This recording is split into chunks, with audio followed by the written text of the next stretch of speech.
did. It doesn't matter. It does matter.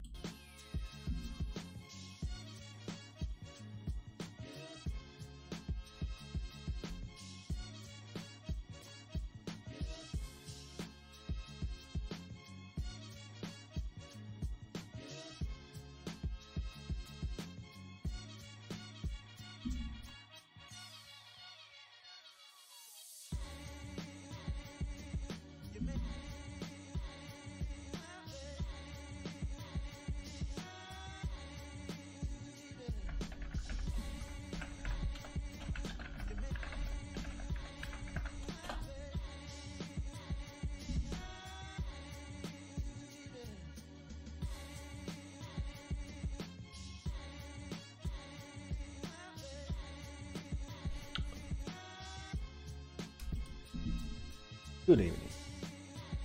How are you? What's going on?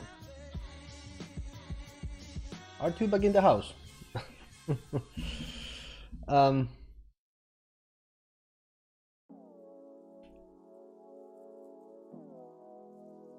So I realized I've tried out pretty much every single build of Skred there is, except the most obvious one, which is the artifact build. I also haven't streamed Dragon Skred. I consider Dragon Skred a bit of a different take on Skred principles as a whole, since it doesn't really have the same kind of consistency traditional Skred does.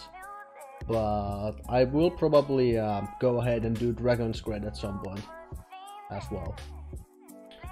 Today though, we're doing the artifacts build. This is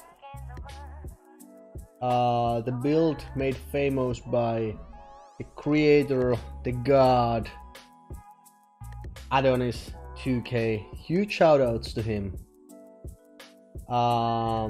This is the list he ran some time ago.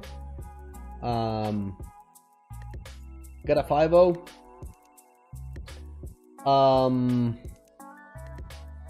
I did give the earlier version of the build a couple of test runs, and the results seemed pretty surprising to me.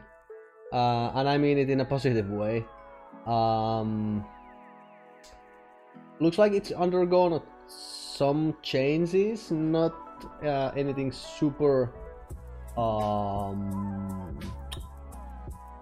overhauling or anything. Something here and there. I think it's become more refined, let's put it this way. So I haven't changed a single card in the list, and I don't actually plan to do so for the league today.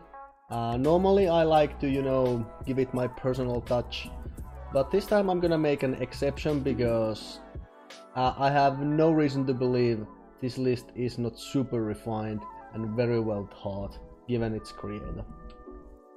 So what do we have here? We have 22 lands. We have 3 Frostwolf Bastions and 3 Scrying Sheets. Now, a couple of things immediately come to mind. Normally, 23 is like the correct number in quotation marks. Obviously, it depends on the amount of 4 and 5 drops you have in your list. But 23 is like the number you want to begin from.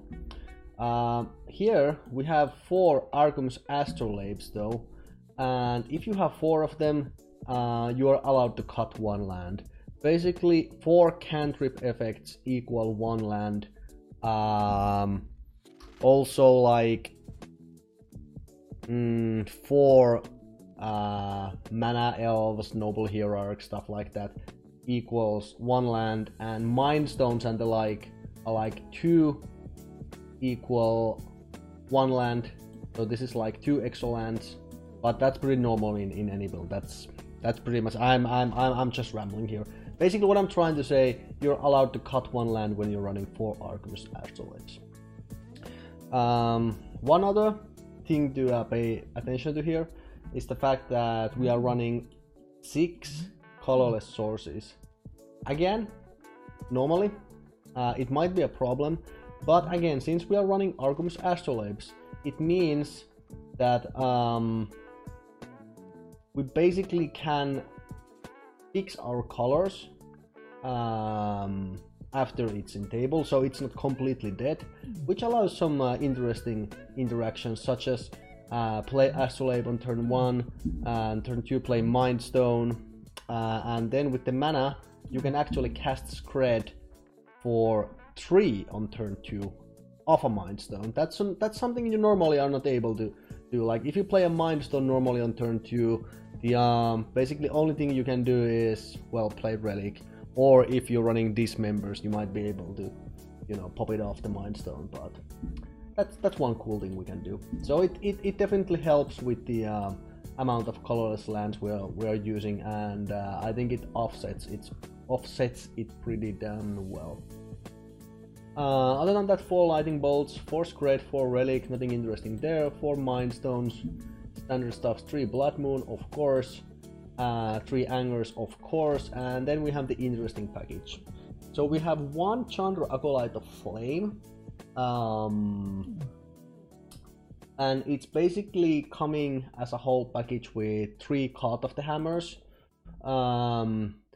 I think in the earlier build we had 2 Card and 1 Chandra, but I suppose if you want to run Chandra Acolyte of Flame, you actually want more cards rather than Chandras, which is understandable. You want to use Chandra's 0 ability, the first one, to up the card. So the way you do this is like, well, you first play Chandra and you 0 tick, you can swing in, and next turn you play card, and you also, well, you can plus O at that point if you like, or you can do it the following turn, or you can also do this the other way around. You can play card, swing in, and next turn play Chandra, 0 tick, and is it called 0 tick? Down tick? Up tick? It's not down tick or up tick. Even tick? I don't know. And then card is at 5, and you can just emblem from that one. The only thing I'm a little bit concerned is the amount of other red planeswalkers we are having. Like, it's basically counting on the fact that we do have card accompanied by Chandra. Now we do draw more cards due to Argumus Astrolabes, and yes, we still have the package of relics and Mind Stones we can pop, and Karn also helps with card drawing a bit, but I gotta be honest, I'm a little concerned. Yes, we are running 3 season Pyromancers, which I'm coming to right now. So all the dead cards in the particular matchup, especially in game 1, we can filter out, and for each filter card we get a 1/1 token. It doesn't fly. It's in that sense it's not as good as Bianchi Nalar. Also, the fact that it is not colorless is quite relevant, surprisingly often. But yeah, it costs 1 mana less, it doesn't have the ability, but what it does do is it allows you to draw more cards, even if you're discarding extra lands, which sometimes is relevant. I like Season Pyromancer a lot, since it basically ticks all the boxes for threat requirement in Skred Red, being that after you cast it, like Bianchi Nalar here, you don't really care if it's being removed, because it basically already served its purpose.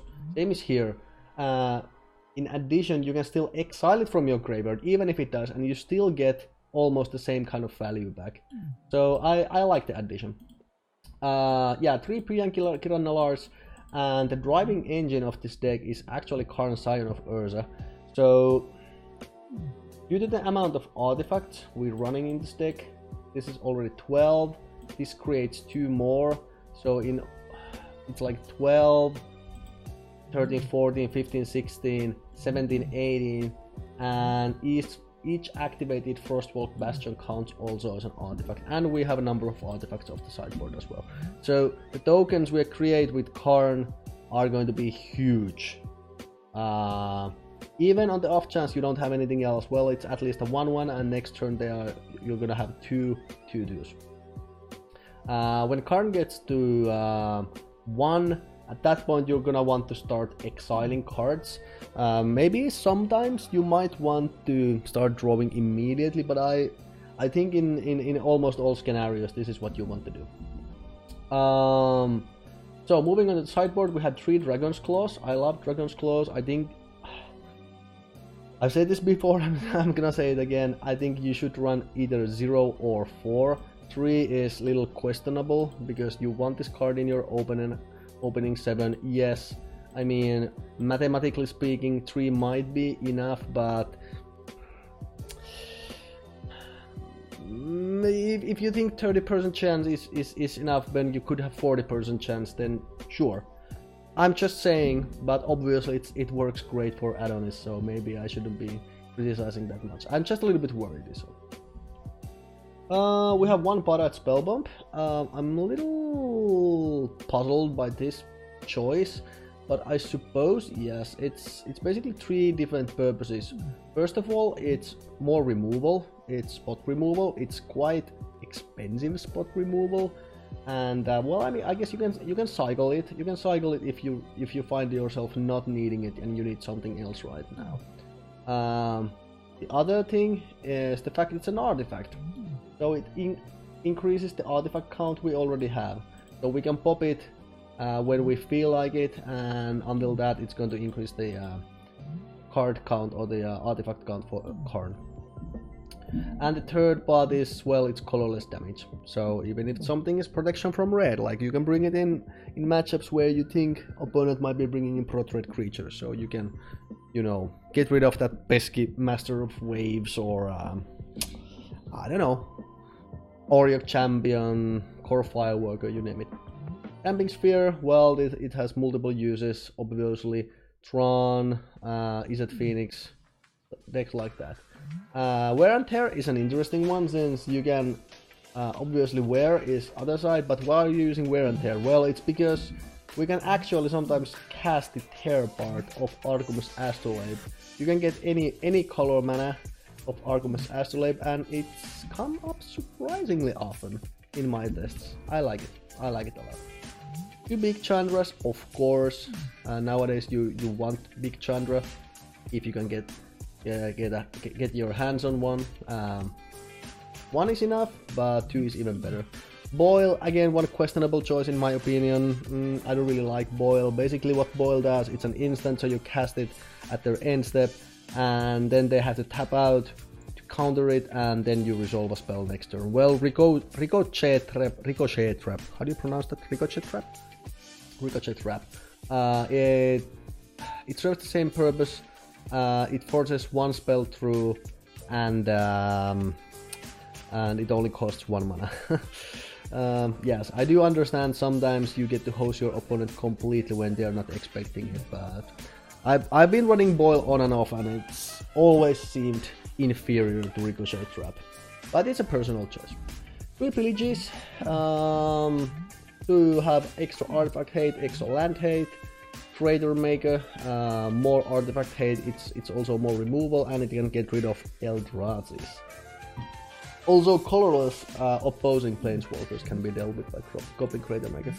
Fry, yeah, in blue-white count matchups, it can kill pretty much any single planeswalker they have, and you can also bring it in humans and spirits and stuff. That's pretty much it. I guess we are going to hop into a league and see what happens.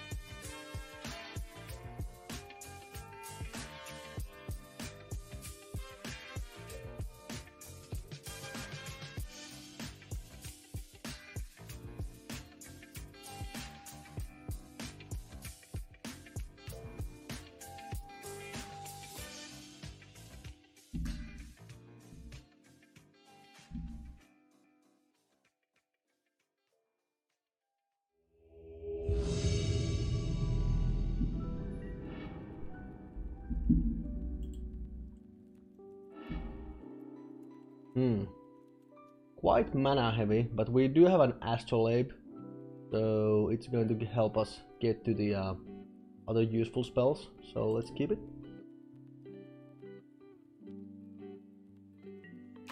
I'm gonna start off by playing astrolabe on the off chance we draw mind stone, so we can play it next turn.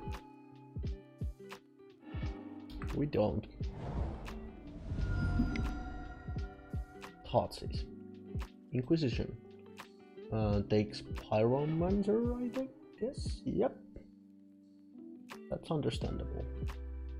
They know about our hand now. Oh, that's alright. So I suppose what we're going to do is we play the Bastion, play a Relic.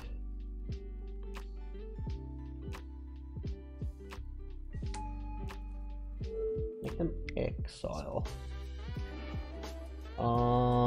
Now the question is, do we just leave mana untapped or not? I think I'm just gonna pass the turn and leave Bolt up.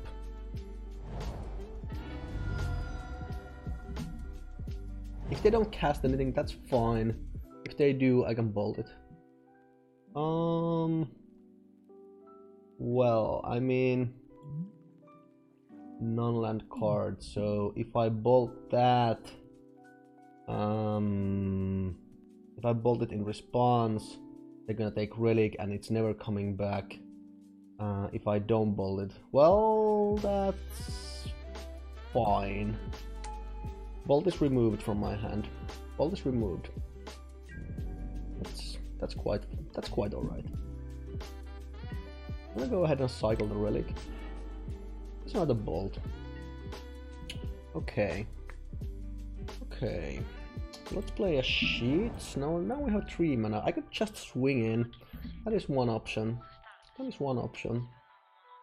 I think that's what we're going to do.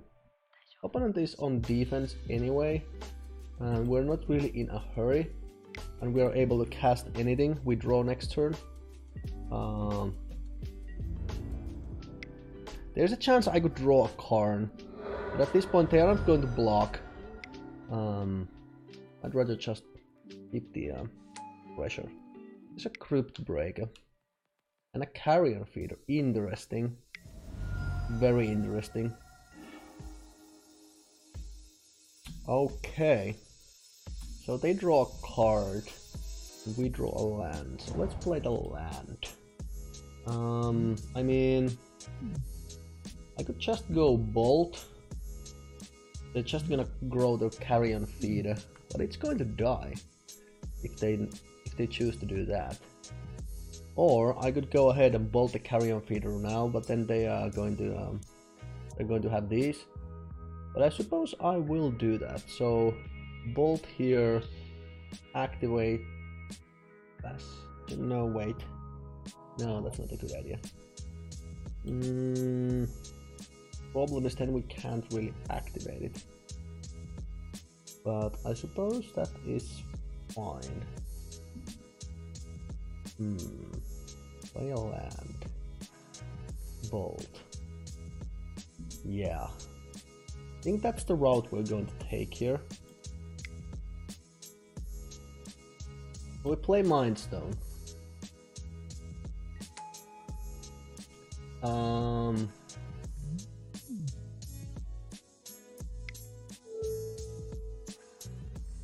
Bolt the Scholar. We could wait, but I don't really see any point in waiting here. Just sacrifice it, obviously. Because why not?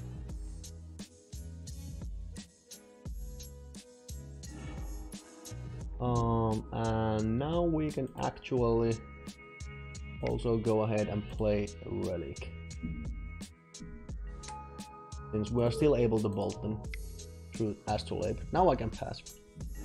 Depending on what they choose to do, if they play another creature, I'm probably gonna bolt Carrion Feeder in response.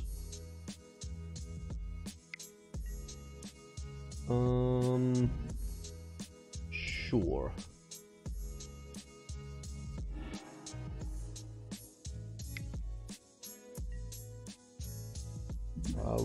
Okay. Well, I mean, now I need to kill something. Do I kill Carrion Feeder here? Or do I kill Crypt Breaker? I guess we're killing Carrion Feeder still.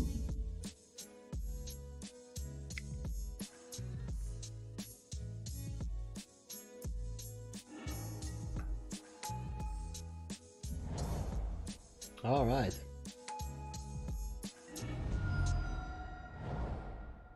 So now it's whoa.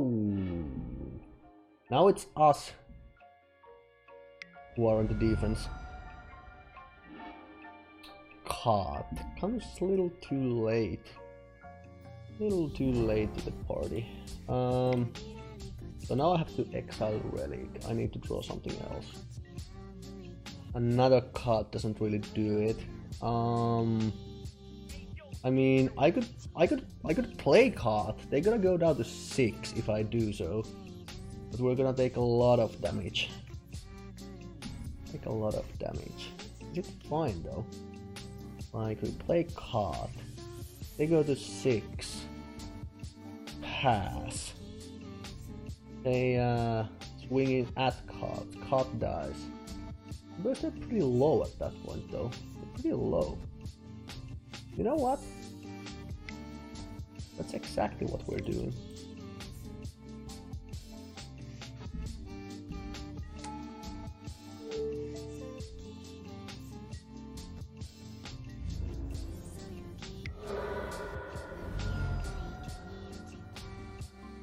I mean, we still have a Frostwolf Bastion as well. This could go the wrong way as well.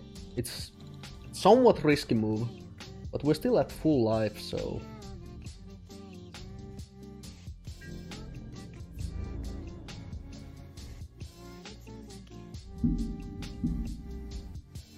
Leaving 2 creatures back? Nope. I take 1 and card dies.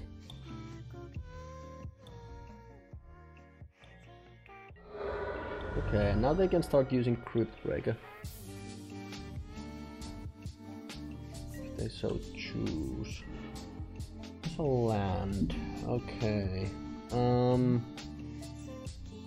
mean...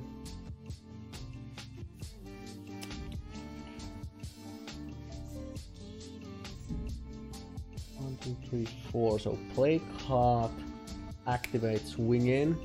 They activate this. They get a token, it dies, they go to 4, then card dies again, we're at 4. I still like my odds. I honestly like my odds.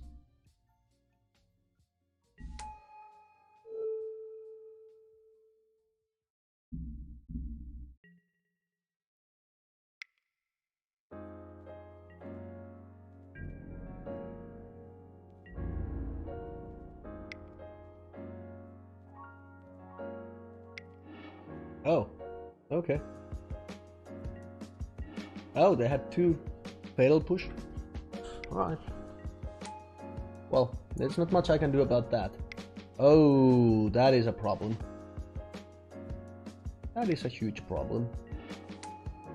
There's Hogak. Okay. We're in big trouble here.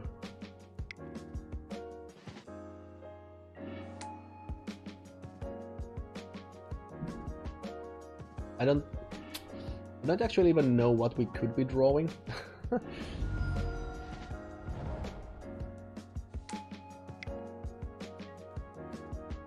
have way too much stuff on the board right now. Way too much stuff. I mean, I suppose just... I mean, we could sheets first, but what could we possibly draw? We could draw Bianchi Rannolar, but they're gonna do how much damage is this? This is 3, 5, 6, 8, 16, 18, so they only need to have 1 more creature, which they can get off Crypt Breaker, no matter what. Yeah, I mean, Well, there is Beyond Granular. We did get it. We did get it though. So technically we are not dead just yet. No point to attack, just pass the turn. See if we survive this.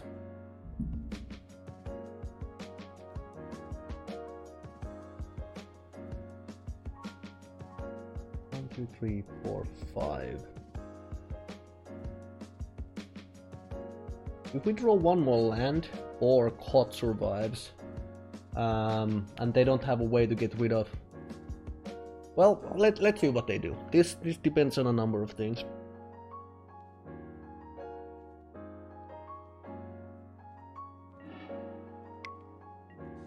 Get rid of that. Play it back. Right. Sacrifice it again. And again. And again and again. Alright, so we have one blocker here coming up. Arena Feeder needs to be blocked. That's clear by now. Most likely.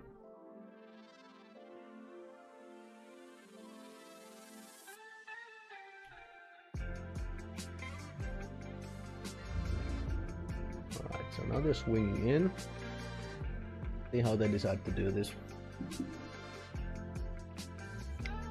So they're swinging in with pretty much everything.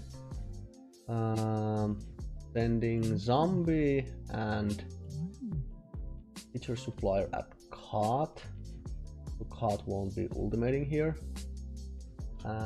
No, wait. Bloodgath is also coming in. Yeah. But that means Cod would die. I mean, honestly, I don't care about Cod dying if we draw one more land. If we draw just one land, we just win. This is how much? 14 damage? Yeah. That's the out we have. We have to draw a land.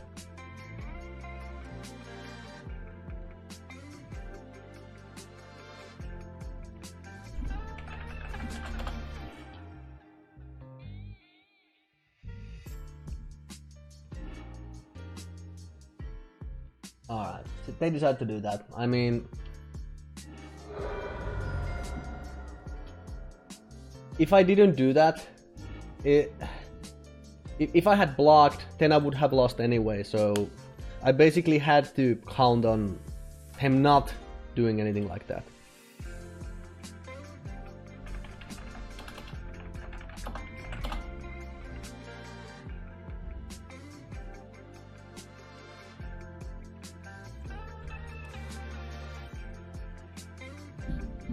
Alright, so what do we want?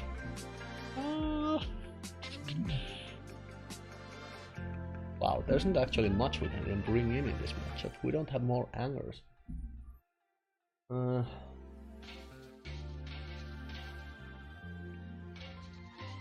Ending Spear. So and so.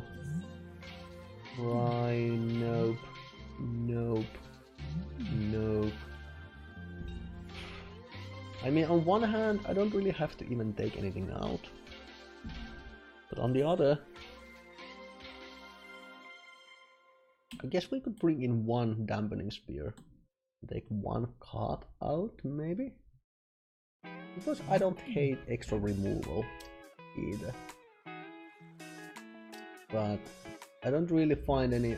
I can't see any slots. I'm a little hesitant on taking card out, to be honest. But I suppose I have to do that. I could even take Chandra out, but... Alright, it's got an anger, so let's keep it.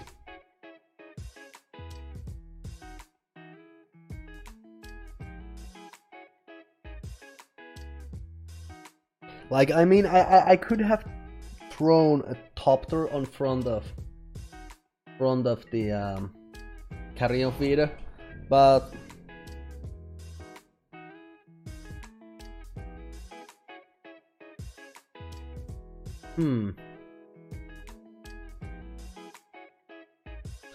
No, wait, it could have actually made a difference.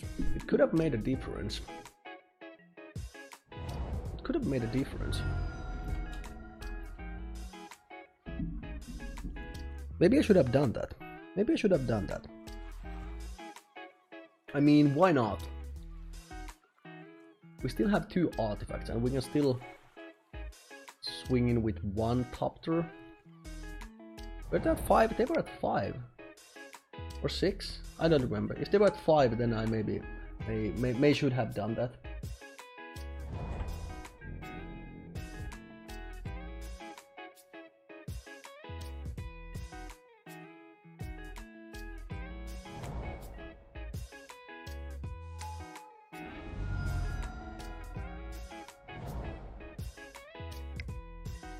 Uh-oh, here comes Hogak. Turn 2 Hogak. Uh-oh. He is so coming down. You know it.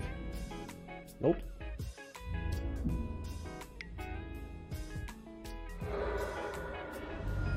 Alright. I have a blood ghast on this graveyard. But like I could wait, but they're gonna play a land, cast Faithless Looting, and then they're gonna draw into their Hogak, which they're going to discard. Shenanigans doesn't really do anything here. Yeah. I'll just anger the board.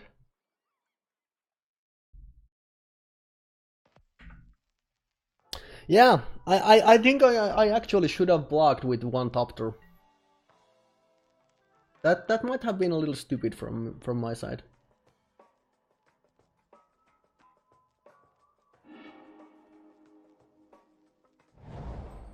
Alright, so now they get 2 back.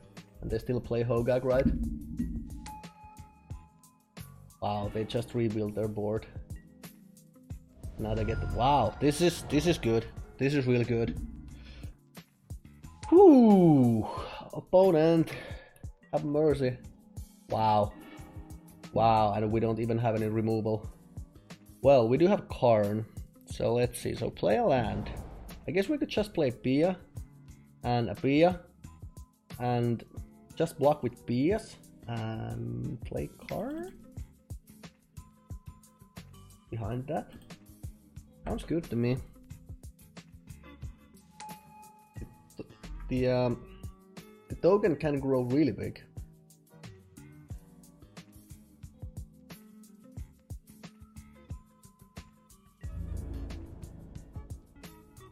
Alright, now they're attacking with everything.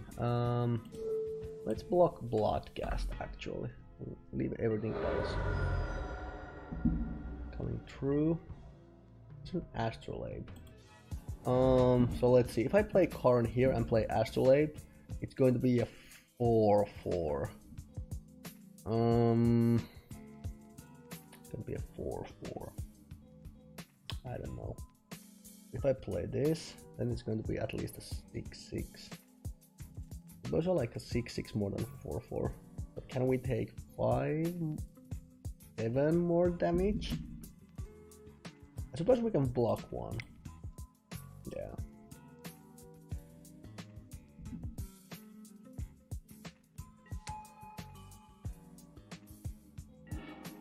This is Skred. Tempting. We have what? 6 here?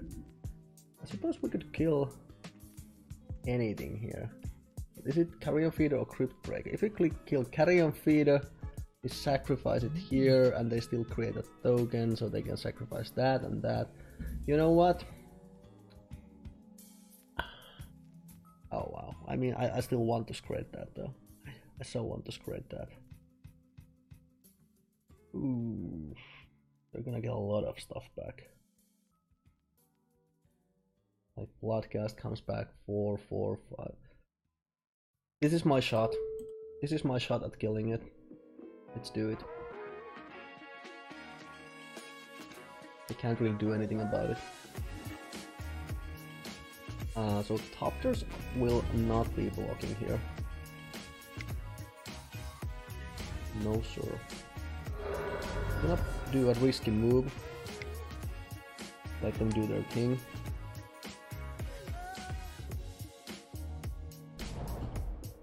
Yep. Yep.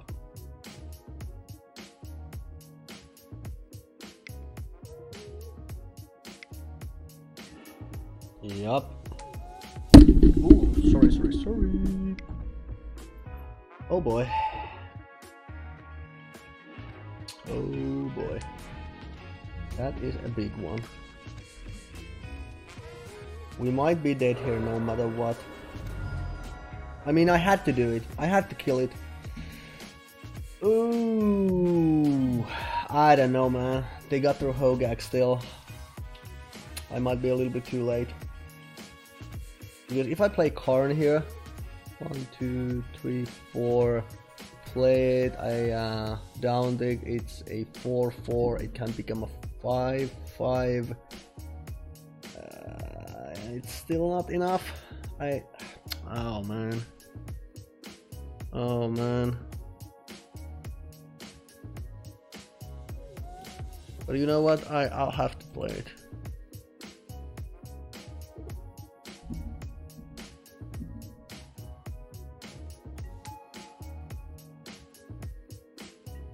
Is it even going to matter actually?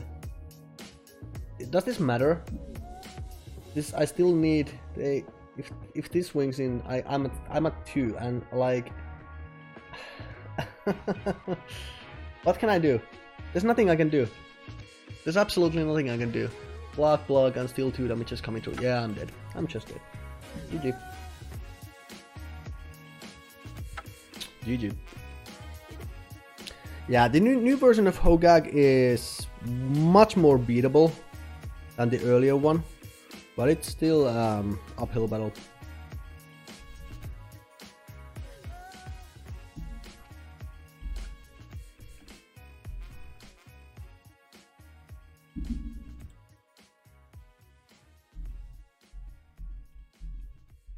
I think I could have won the game, game one. I think I punted a little bit at the last attack. I don't fully remember the situation anymore, but I think I at least didn't really fully think all the possibilities through, to be perfectly honest.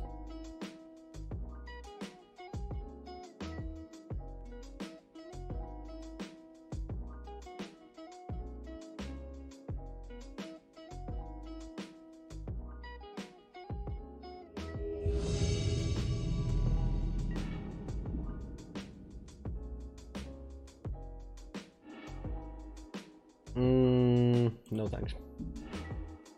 Oh. Right. I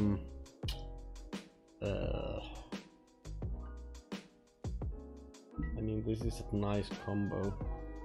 I'm gonna get rid of 1 card, and man, if I don't draw more lands, I mean, let's count on the fact that this draws me more lands. Fact. It's not a fact, it's a possibility.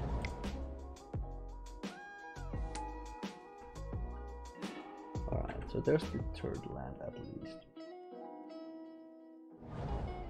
Oh boy. Here we go. We're dead. GG. GG. It's over. It's over. We're dead. Yeah, we're dead. We are so dead. Deader than dead. Like this needed to be a blood moon. It wasn't a blood moon.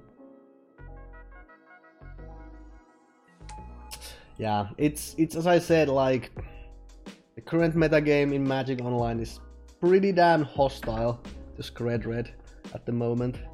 There's a huge number of Tron and a huge number of Urza Whir, though I still kinda call it Topter Sword. It's still Topter Sword, accompanied by new Urza. The combo is still the same. And now we're dead. Now we're dead. We're dead. There's no way we're not dead. Yep. Yep. Yep.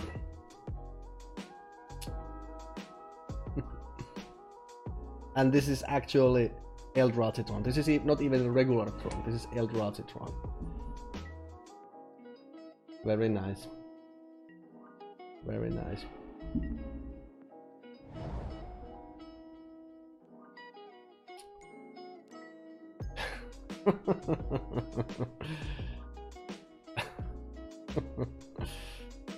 Oh my god. Oh my god.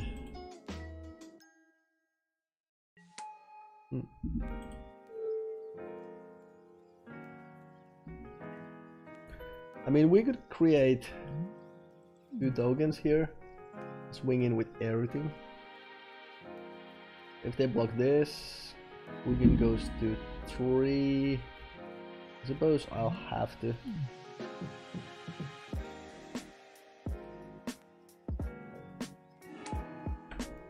Send everything at Ugin. So now they need to block Mountain. That's fine because they still draw a card out of it and they can exile my card. They're gonna lose Ugin, but they have so much mana. They have 6 cards in hand and they can crack a Mind Stone. Like, sky's the limit from here for them.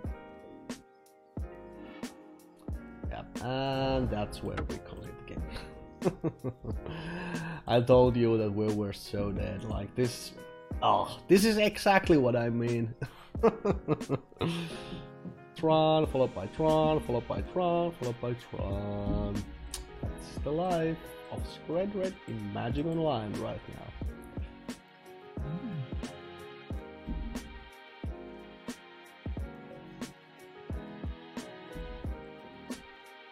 Oof. Well, I mean, angers are out. I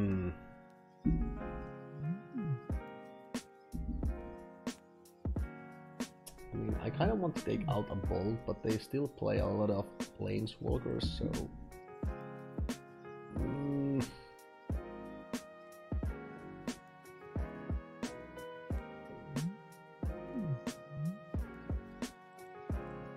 I don't know, man. Take out 1 card, I guess. I don't really like siding out cards when you're also running. Well, I mean, I still get to play Karn and Pyromancer and stuff. Like, the small Chandra is nice, but she is never good enough on her own. That's the problem I have with her.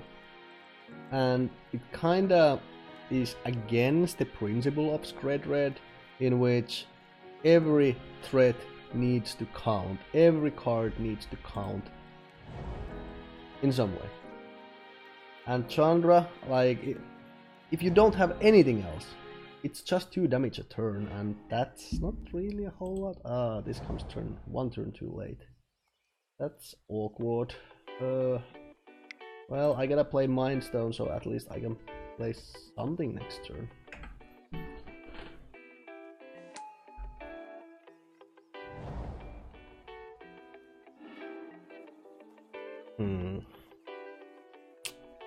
Well.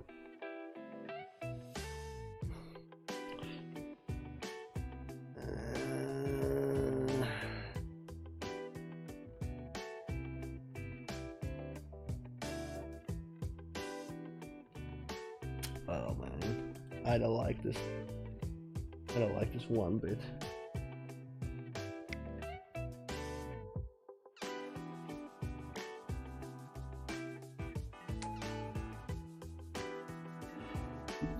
Alright, so there's a land at least. So now, I suppose we just play a Mind Stone and pass.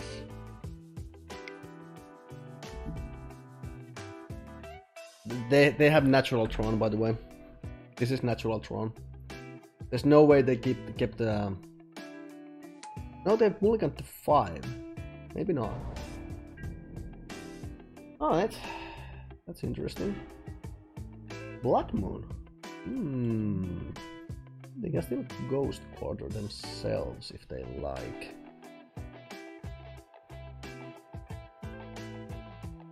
That's tempting. Really tempting. Play Blood Moon here, they're gonna Ghost Quarter themselves. It still sets them up back quite a lot, right?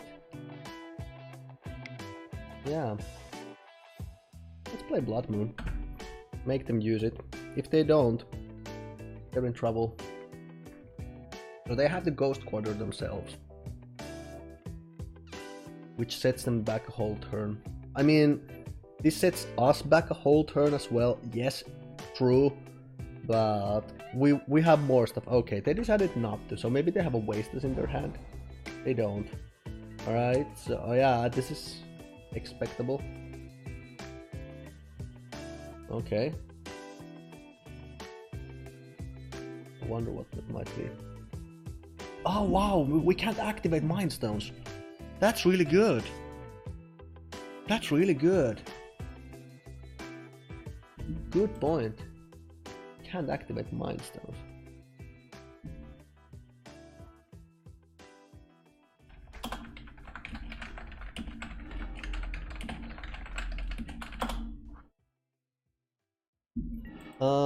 Alright, so we got the sheets.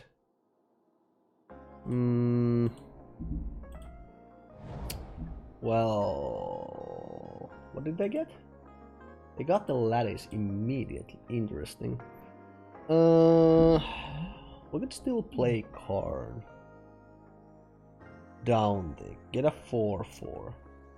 Or we could just play Chandra and swing in, but I don't think they can play lattice next turn. And even if they can, I still have a big creature to kill them.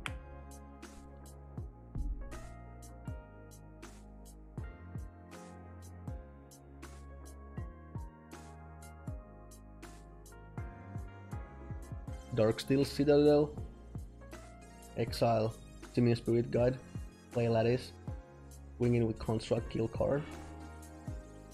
Oh, okay, sure. You have a bridge. Congratulations. Play that. They have 6 cards in hand.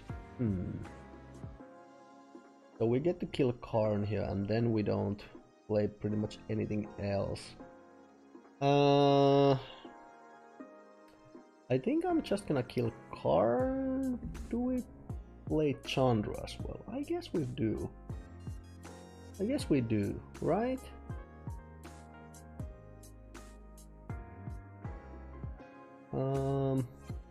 Played a land, didn't I? Yes. Yes. Now let's play Chandra. The question is, do I down the card or not?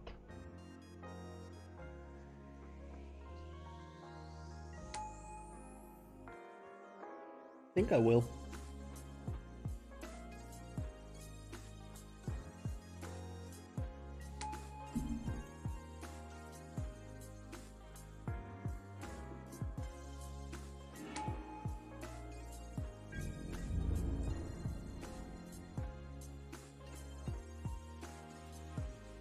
Like that. Oh! Alright. Well, Karn still dies, so... I don't have 6 cards. There's a map. Cycling that gets a wasties. Sure. So now everything is online again. Now everything is online. I have 5 cards in hand. So we're going to go up with Karn.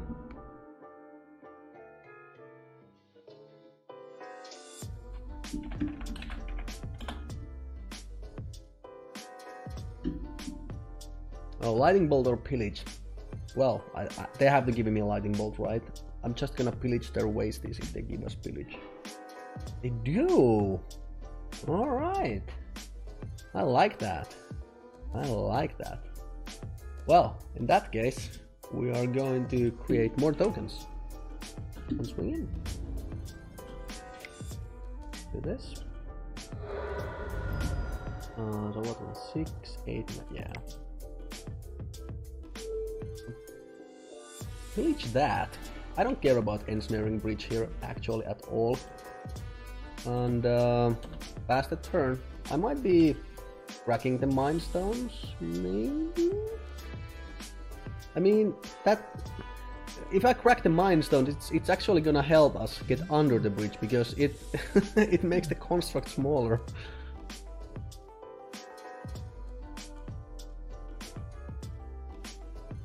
Alright, looks like we got there.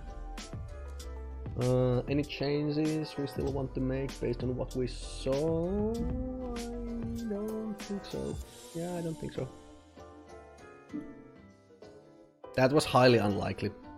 I mean, the only reason we got there was that they mulliganed to 5.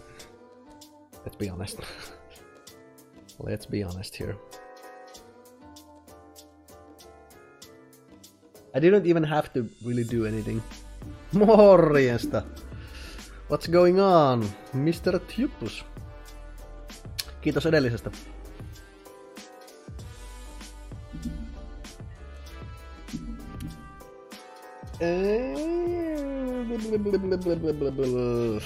I mean, we can kill artifacts, but will that ever be enough? Oh boy. Do we keep this hand? I mean, in a vacuum, this is average, but yeah. I think we can do better. If this hand had one more land, can we still keep it? Can we still keep it though? Can we get that land? You know what? Don't do this at home. Don't do this at home. If we get that land, this hand is decent. If we don't, then we just lose. How did winning celebration night go for you? Just came home from swinging. How was your swimming? Celebrations were fine. I opened the boosters today. Didn't get anything interesting. I got a prismatic vista. And oh boy. Natural Tron incoming! There's nothing I can do about that. Yeah, Prismatic Vista and Eladamri's Call brought back. That's pretty much it though. Alright, what you got for me? 7 minutes.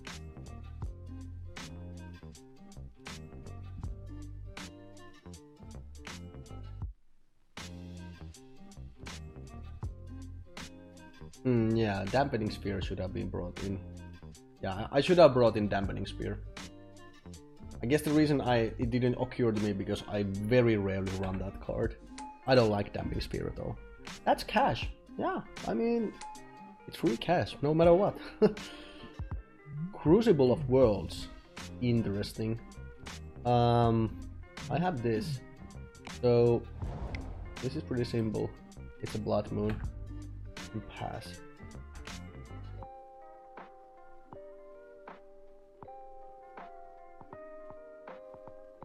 We can basically destroy anything they choose of Karn if that's what they want to do. They could also just animate this and, you know, swing in or even leave it for blocking duty.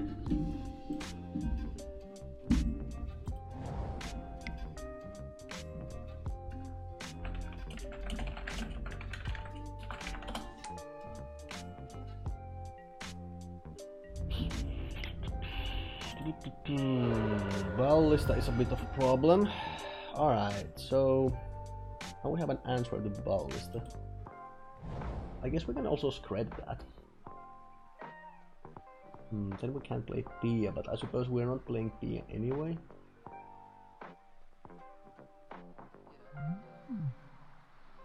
Make love and play the guitar and eat, go down to the beach and go swimming and I mean, occasionally write some things. I guess we have to Skred this before I think the question is, will they Optic Ballista? If they will, then I can just respond to it by Skredding it, and they lose their whole turn. But I sort of find it hard to believe. I think they have something else. I could also just Skred Crucible of Worlds if I like. I don't think that's how we win this game at all. Hello, Zon. What's up, man? Good to have you here. How did the first match go? Oh, that was the new Hogak version. I blew that. I completely blew that. I think I made a tiny mistake in game 1, and it could have cost me the game. I'm still not 100% sure if that's the case or not, but...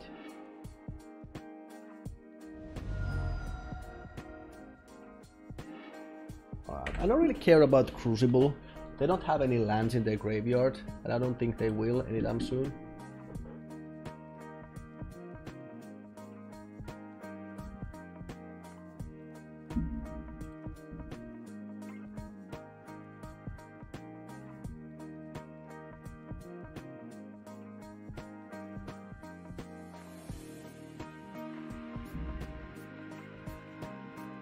Well, they're still doing that. I mean, I guess there's nothing wrong with that approach. I can still take it. I'd much rather leave this for something else. Still pass. Ooh. Oh well. Yeah. Now we're playing that. Passing the turn. Oh! What did I just do? I mean, I can still kill the Karn. I can still kill Karn, but now the Lattice. It's at 6, so we need 2 turns to do it. That was dumb. Although... yeah, okay. I mean, it was dumb, but only because I didn't think it's true. Alright, they're still going upwards. Just bought the missing cards for Skred version, pretty much costed something, everything else was cheap. Oh yeah, I mean, it's actually a super cheap deck when you start building it.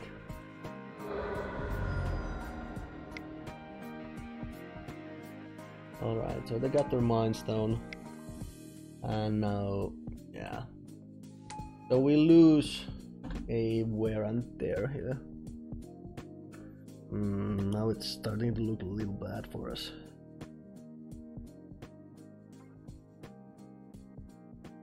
Not much, just returned from work. Mixed up some chickpeas plus spices for some falafel mixture that's now resting in my fridge. Nice. Are you planning to deep fry it later? I guess. What? I mean, I suppose it's extra damage, but oh, too bad we can't cast this baby. Why did they take that? I mean, I'm confused. Anyway, well, they can play anything they like next turn, and maybe if they go for a Lattice, I can just kill Karn in response. I'm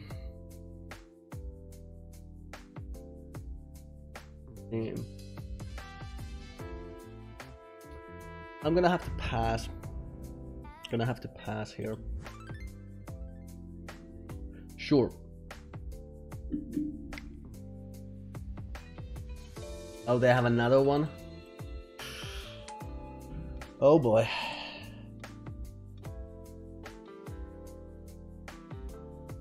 I haven't really faced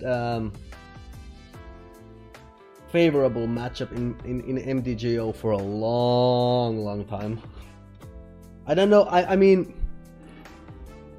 lots of humans and lots of blue-white control should still be going around, but I personally haven't faced them. I haven't.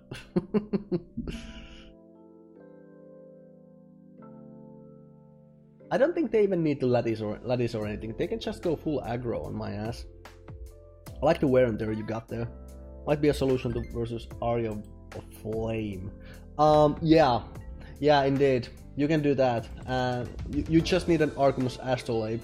I don't know if that was the reason they took it away from my hand, but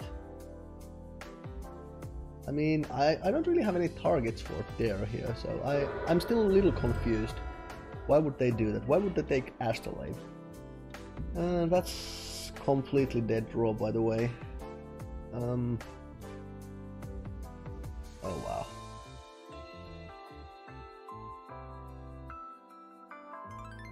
I mean, yeah, I could have drawn this Mind Stone at their face, but the 2 damage is never going to matter at this point. I don't think we can win anymore.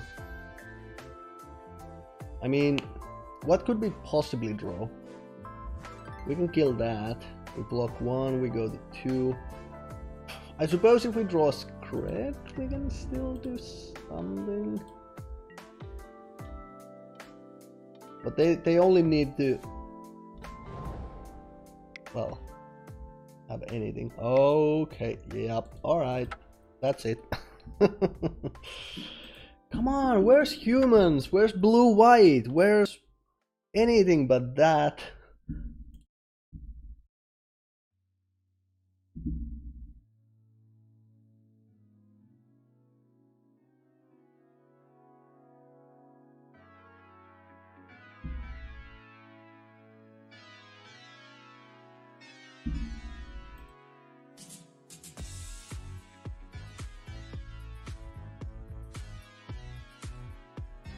Yeah, if you're running Arkham's Astrolabes, you might just as well have wear and tear going on. You can always cast the front side, and sometimes you might be able to surprise them by what? Red is not supposed to have enchantment hate. Oh man, like if what we're facing is a slow deck, this hand is great. If not, this hand is awful. Just due to the fact that we haven't faced a slow deck in ages. I mean, our luck's gonna change at some point. I'm keeping it. I'm keeping it. And because they don't know what we're playing, I'm gonna start with that. So maybe they think this is just some... oh.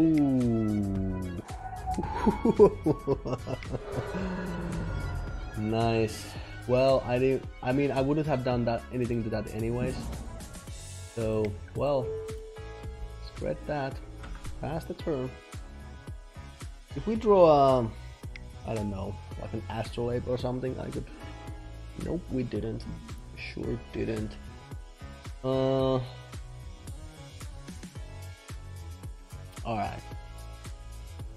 So, play that. Play Pyromancer. Discard Mind Stone, discard... discard Shield?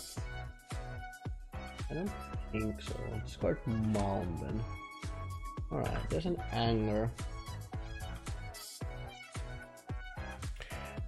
Aria Flame is also a card like my normal game plan is just rush them. In the ECM qualifiers last weekend, I played against a deck that played Aria Flame, bunch of cantrips, bunch of burn spells, a Dreadhorde Organists, and I just basically raged them out in both games. But yeah, it wasn't strictly Blue-White Phoenix or anything like that. It was a little bit more of a brew, I'd say. But this is Mono Red Phoenix. Do I want to block? Do I? My 6 cards, they don't have any lands. I mean, I could do that. Do I really want to? I don't think so.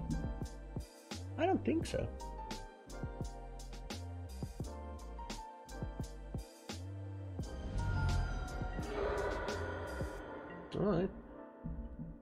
They had that. That's fine. Let's play a Bastion. Like that.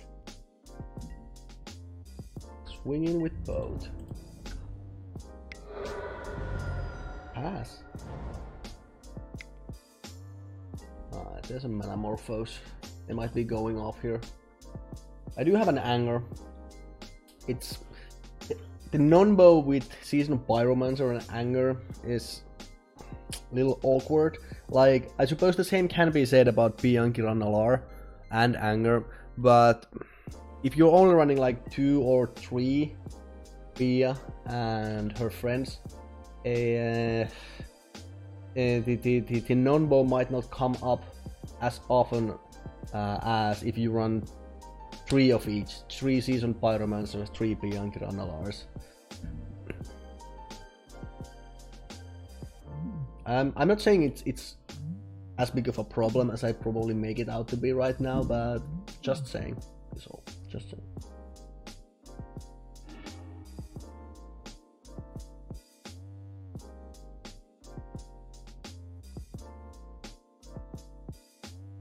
Yep. Alright, that might actually help me. I mean, I wouldn't block that anyways. I mean, with deck 6, 7, do they Lava Dart us? I think they should. I think they definitely should be Lava Darting us at this point. Why not? Why not? Come on. They don't. Alright. I don't really see why not, but... hell if I know. Well, alright, so let's play that.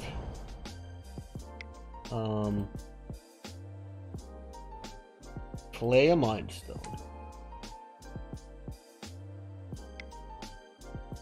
Cast Anger. Pass.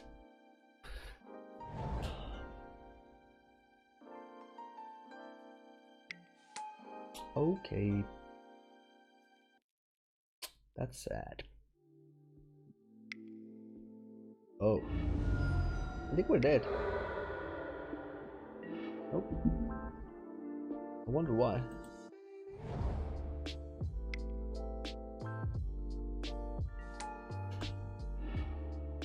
Alright, this is Skred. That's nice. Nice, I guess.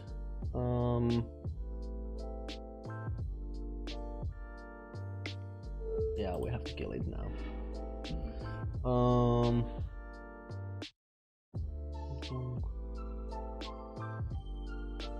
Can I swing in? Can I swing in? I mean, maybe if I sacrifice Mind Stone first. Ooh. You know what?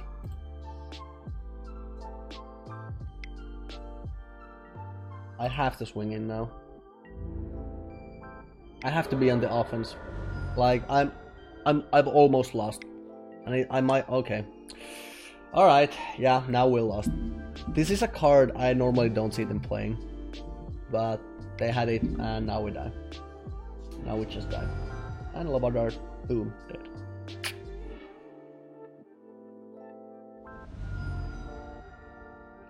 Okay, so yeah, this is a matchup where I definitely want 4 Dragon's Claws, but we only got 3. Nothing I can do about that. Damping Sphere is alright.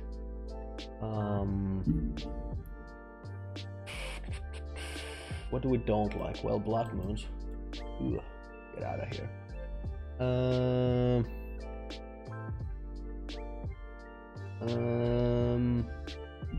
I could even ignore my artifact plan here. It's quite slow. Quite slow. Maybe we don't. I don't think we have the luxury of... ooh, not that. Of being that slow. Raider Mega? Fry? No, not Fry.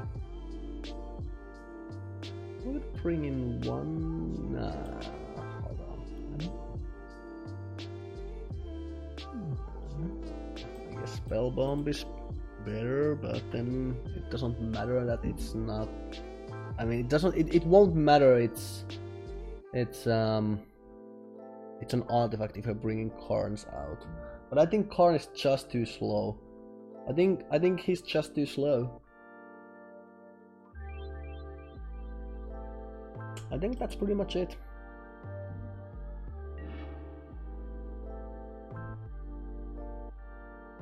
Alright.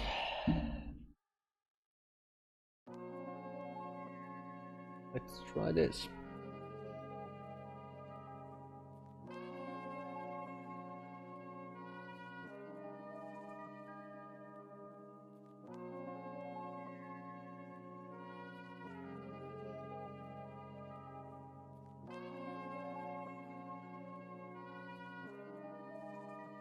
Try thinking hard. Alright. Take your time, man. Take your time.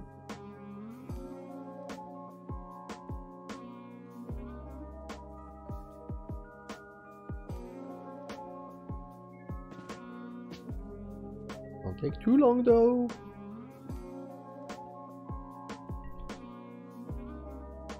They decide to keep it. You know, normally when opponent thinks for a long time and eventually decides to keep their hand, it's a good sign overall.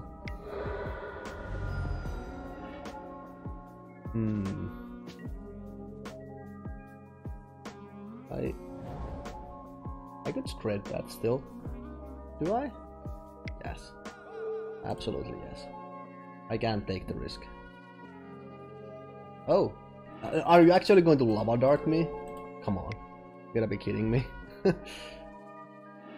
Just to save that. I would bolt it and you would feel so sad. 6 cards, 2 mountains. They pass. Alright. I'm a huge fan of passing. I suppose we still play Pyromancer. This is a problem I have with Pyromancer. Like, you play him and then you have to have some idea on what you're going to discard. Like here, yeah, I guess it's going to be Anger, but I mean, I suppose I could discard Bolt and Anger as well if I like. They didn't play anything. They don't really play anything. I suppose just because they didn't play anything, I'm gonna get rid of both my spells. Just to have more power on board. Right.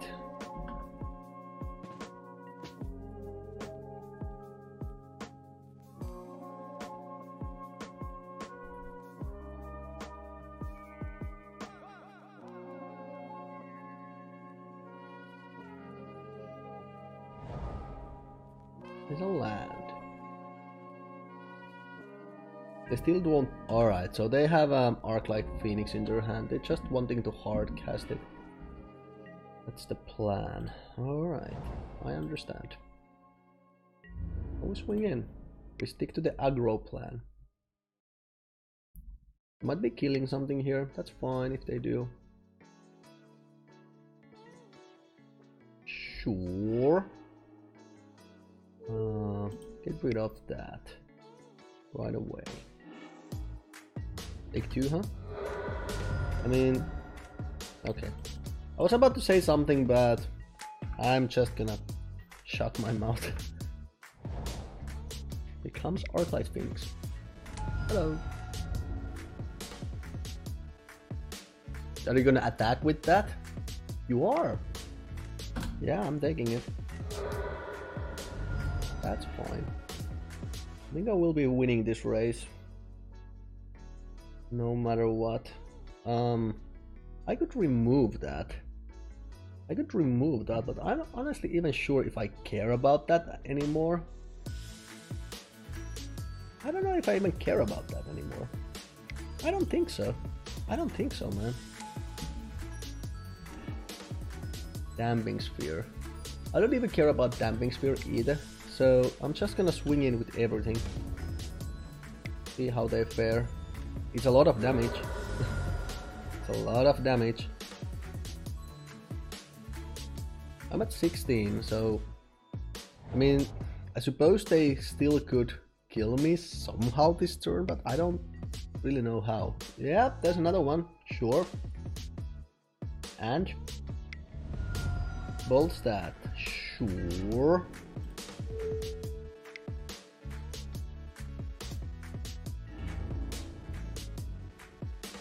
Yeah, now they don't even swing in because they can't. They really can't.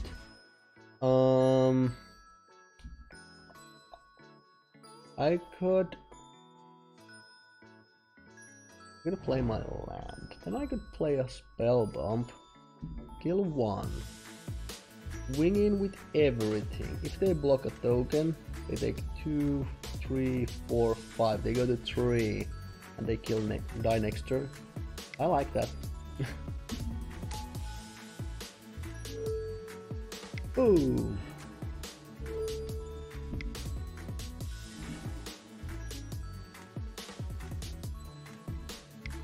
If Phoenix gets reanimated on their next turn, I don't care. But I don't think it even will. Okay.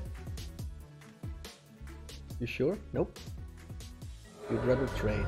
Okay.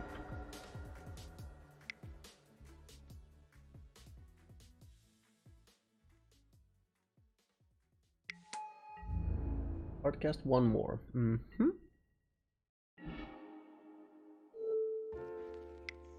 Get rid of whatever you have there. It's gone.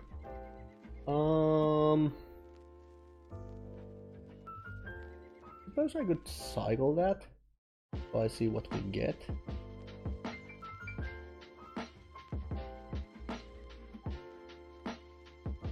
I don't think there's anything we can draw that win us the game outside Bolt. But maybe Seasoned Pyromancer gets us there easier. Let's take them down to 1. Let's take 1. See if we draw Bolt off Seasoned Pyromancer here.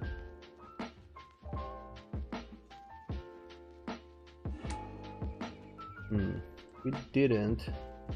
But maybe I'm trying it again. Because I have lethal on board if I do. I didn't. Alright, well, opponent gets one more turn. They have to win here though. That's gonna be pretty damn hard. Okay. Okay. Okay. Okay.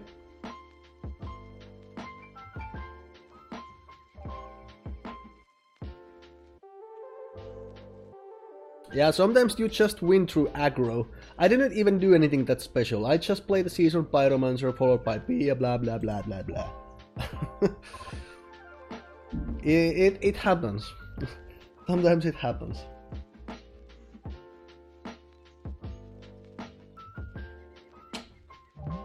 Am I running too hot with 3 angers? Maybe I am. Maybe I just complained about the fact that this is a non-bow.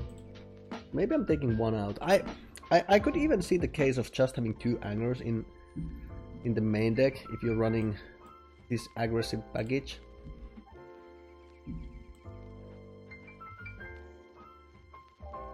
Pyromancer is a good card, but he's also like a little problematic at points. It requires decision making.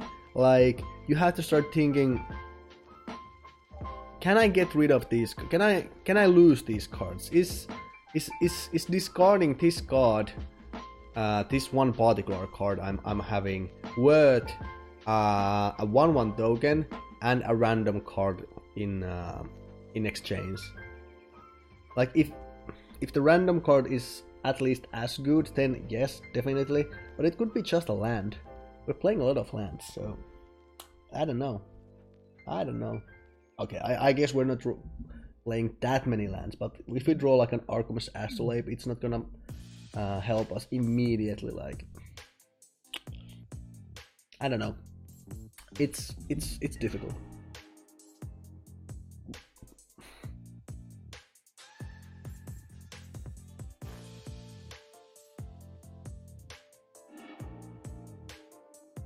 Wow.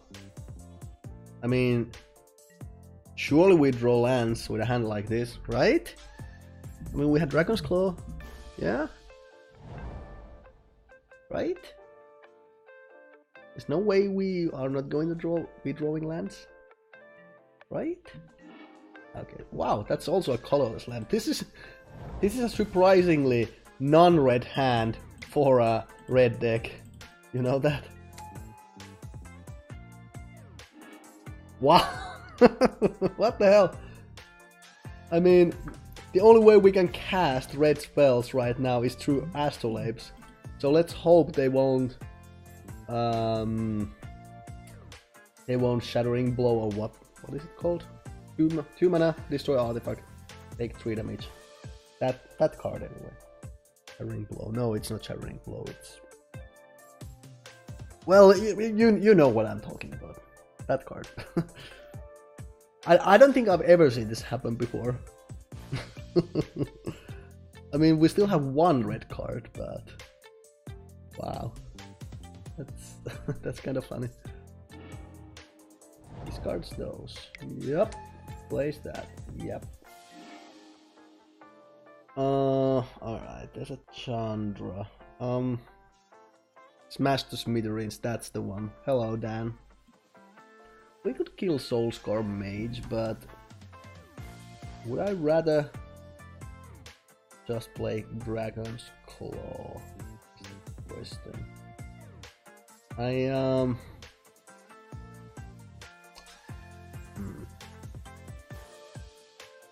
I think we have to kill that. It's going to be too much damage, right?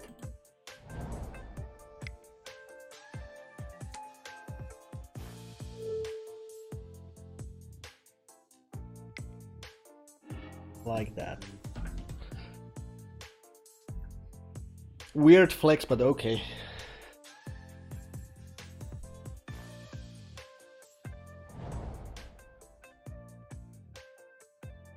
I so would have wanted to play Claw. If they hadn't played Mage, I definitely would have played Claw, but...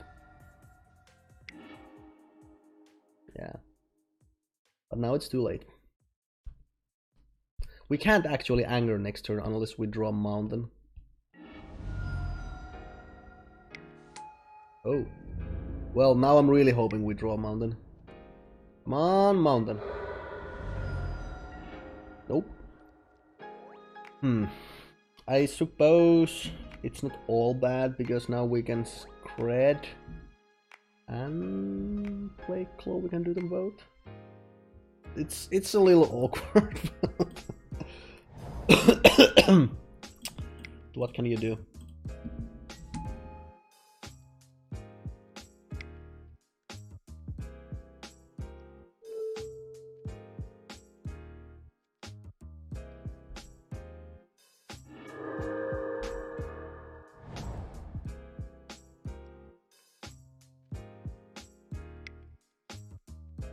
Oh, okay.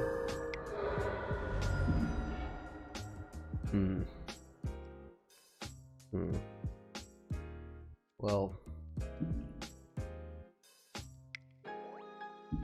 let's draw some mountain, shall we? Or something. There's a mountain. It's a mountain finally. I suppose we just anger the board. Right? Or play Relic and pop it. They have a Faithless Looting, so part of me kinda wants to do that. Anger next turn, but we're 14. You could also play Chandra, see if they take the bait.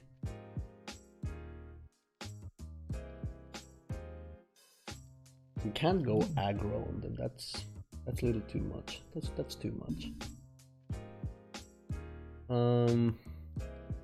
I kinda don't want them to Faithless Looting anything.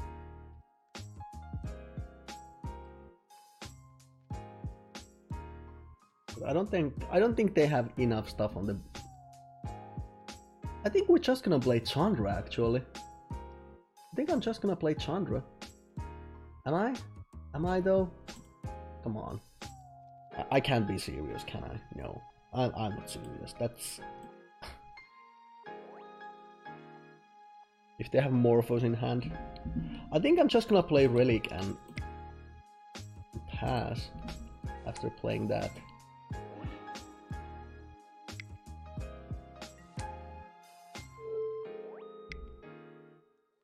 Like in this way we can at least, if they even if they have a Morphos in their hand, they could have like another Faithless Looting, and I can exile their graveyard in response if they get more stuff, like more Phoenixes. Right, looks like they do not, they just want to get in. I respect that.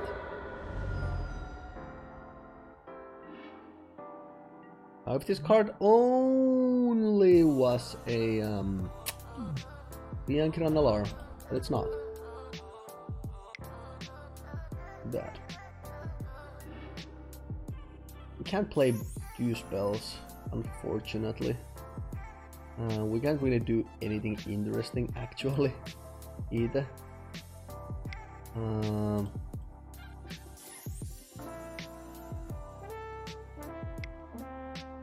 What?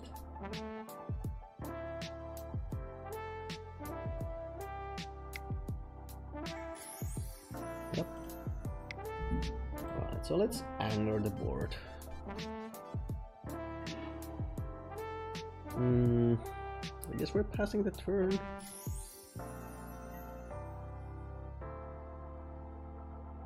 They could Faithless Looting.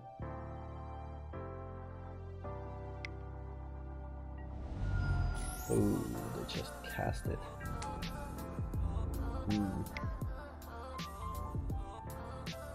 Alright, I guess I'll have to take it.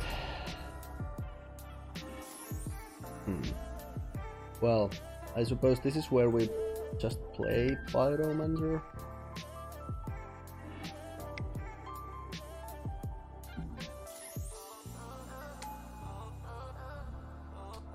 Why can't this be a Bianchiran Alar? Well, there he is. Or them, whatever.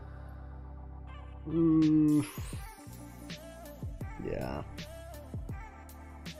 We could be dead. We might just be dead. I don't know if I should just pop the relic. I think I actually should. Thing is, I'm gonna lose my season Pyromancer, but I don't think there's anything I can do about that.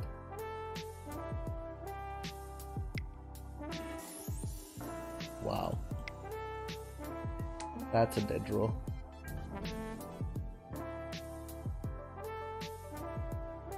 I mean, this at least prevents them from getting more cards via Faithless Looting, but they can still back this. There's a million ways they can win. Alright, I don't have anything to prevent that.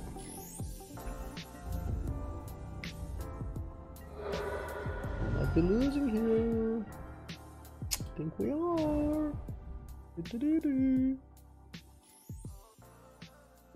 6 mana, huh?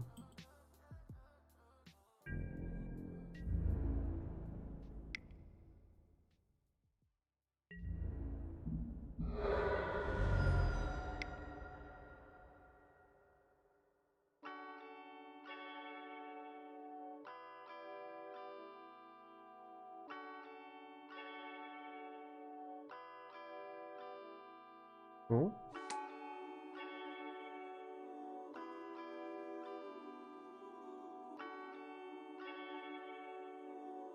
You want to kill that? Oh, please, please do. Please help me. Please help me by targeting something that's completely irrelevant at this point. Oh.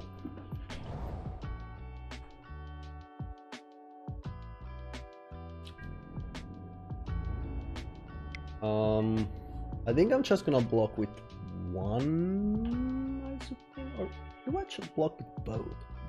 I block with 1. I still need to cast like, what, 3 spells? If they have 3 spells, we're probably dead anyway. Right? Hold on. Hold on, hold on, hold on. How much damage do we have on board?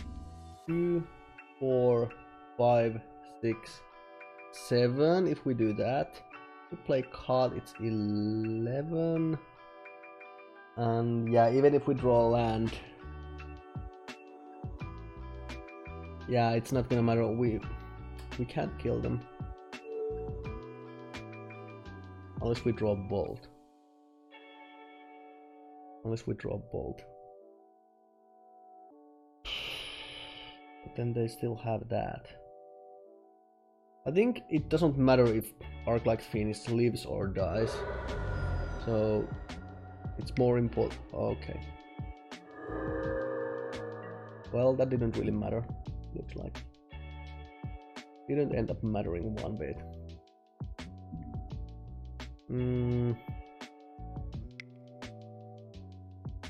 So, yeah, play that. Play that. Untap that. Go to combat. I'm gonna leave one top tier up. Or I mean one top tier back. They still could win here. It doesn't really take that much. Not anymore. They're at 6 and we have no cards in hand, so ooh, that's bad.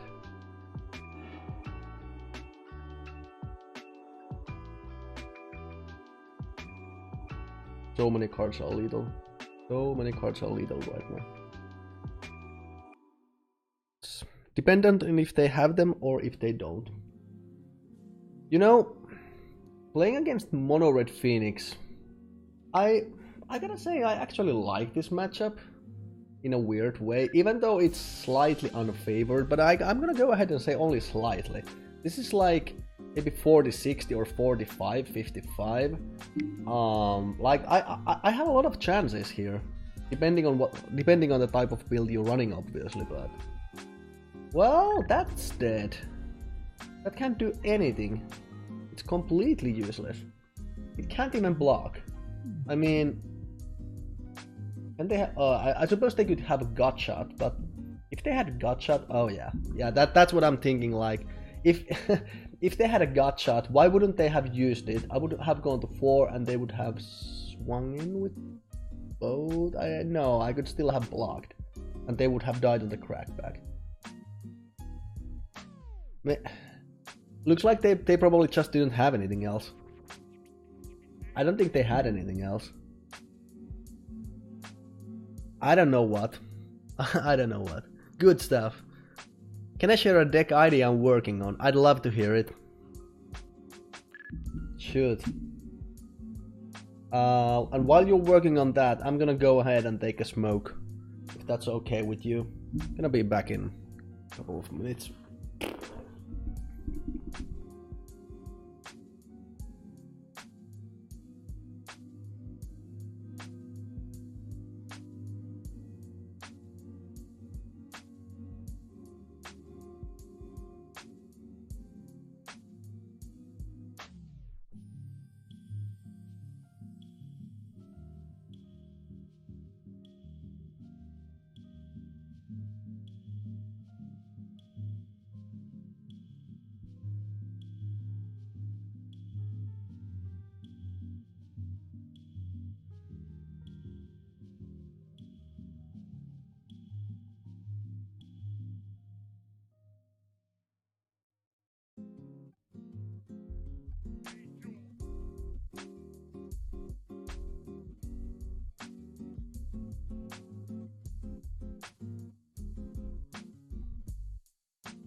Boy oh boy is it hot. Boy oh boy.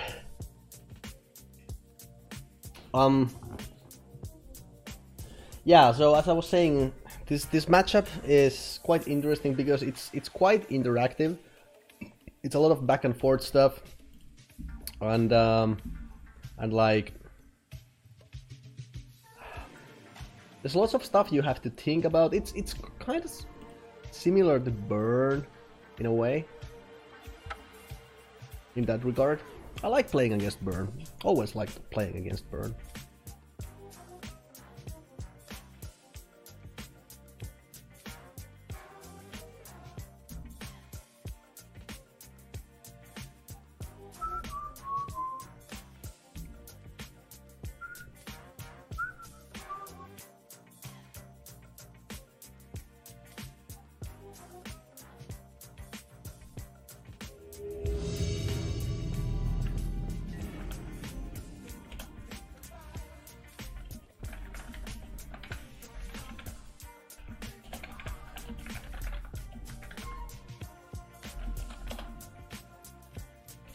Somebody's asking for a Skred Red list from me in Pyro% Discord. Turns out there's a very good one if you scroll up just a bit in Pyro% Discord, because it's the one I just won the ECM qualifier with. Sure, keep. Marsh Flats. Passes. Lane Mountain. Pass. You're saying same. Yeah, it's a lot of calculations, and you have to do the math, how much damage you can take and how much damage they can possibly have. And, oh, alright. This is not black-white. That makes it immediately a lot harder. Is this Hogag again? With white? Nope, it's not. It's something else. This could be... I don't know what this is. I don't know what this is. I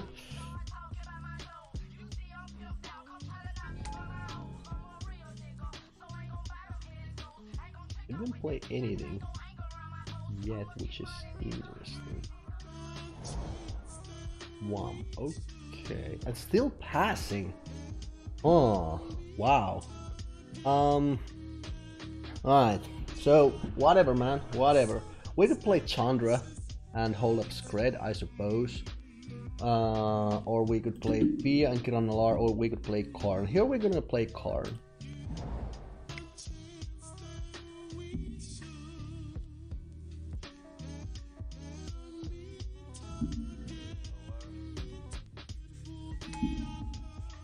And down tick for a token. Pass.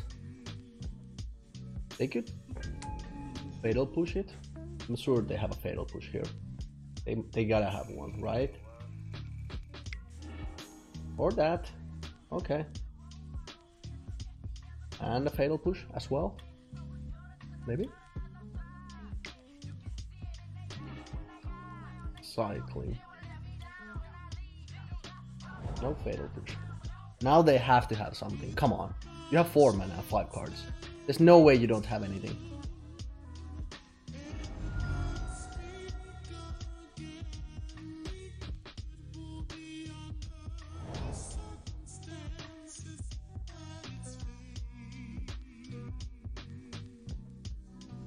Just wonder what that might be. Pyromancer. Looks like they just drew it, I guess. What could be better than a pot? Maybe their hand is all removal and stuff. Alright. Well, I could anger the board, obviously, but I'm not sure if that's the correct play here. If I'll play Bianchiran Nalar, this will be a 4/4, at which point it's not going to die to anger anymore, and I can still hold up Skred. I think I like that way more.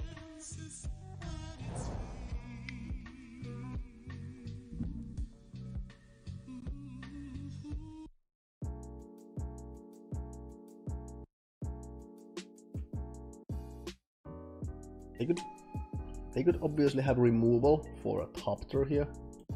This is a 4-4. Do we swing in? They block with everything. I mean, they can still get this back, but it's going to take their whole turn. If they have a pot or a bush, which they probably don't have because they didn't kill this, I think I'm gonna swing in. And I suppose I can Skred something in response if they block with everything as well. So then they... Okay, so they had the fatal push, so they drew it. They had it anyways. Alright. That's fine.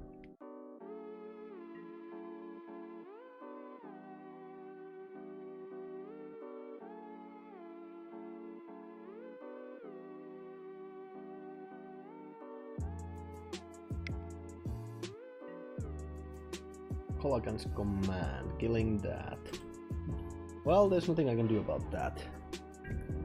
Can I see the link you posted in the chat? Actually, I don't think so. Maybe it was like auto moderated, it being a link. I don't know. Can you try reposting that and maybe make it so it's not a direct link or something? Well, do I want to block? Block. I guess we can then anger. We can then anger, that's true. I mean, I could get rid of everything here if I like. You know what? I think that's what we're doing. Nope, not there.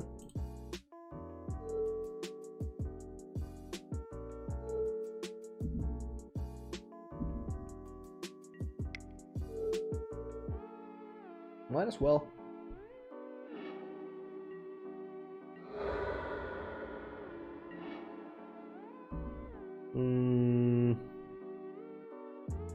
Chandra? Chandra or no Chandra? First time I've tried doing this, please bear with me, that's fine. That's quite alright. I mean, this will let us Skred something again.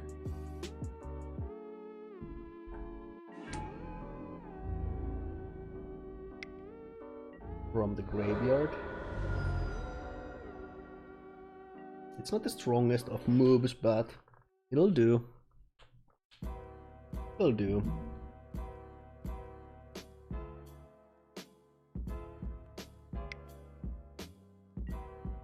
Another Pyromancer, so this is a great point for us to just anger the board. And then we can still swing in with this and the tokens. And we can even recast anger of the graveyard. Another Bastion, don't mind if I do. This is newly controlled, so tap, tap, tap, cast. Alright, so this is Mardu Pyromancer, or something like that. I suppose I should have seen that coming up a bit earlier. But I'm an idiot. It takes me a while to process stuff, so bear with me. They're pushing that, I'm okay with that as well. Swing in. It's slow, it's slow. So are they. So now they can get Seasoned Pyromancer back of the graveyard. Oh, they have something else? Ooh, a lot of those. That's good. Pretty good. Well, that's a dead card. Take two. Thoughtseize. 1 black sorcery. Target player reveals their hand. You lose 2 life. Target player reveals scrying sheets. Lose 2 life. Passes back. So let's play that. Well,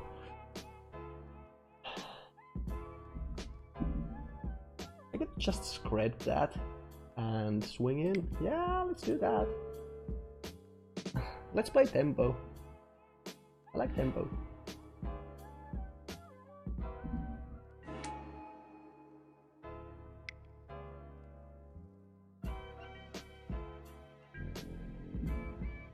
I suppose I might have... I should have played this a little differently, so if they kill Frostwalk Bastion here, I could have at least Scrying Sheets myself. That was a minor punt. Yeah, that was a minor punt. I could have done that. I mean, obviously they should have waited until I actually attacked with it, which they didn't, but still, that was a minor punt, I confess. They pass, so they're looking to exile this off the graveyard. Sure, play that.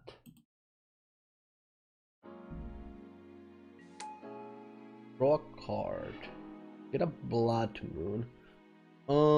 I mean, it's gonna take them off white, but they don't really play that much white. Besides Lingering Souls, I don't really see any reason to play it.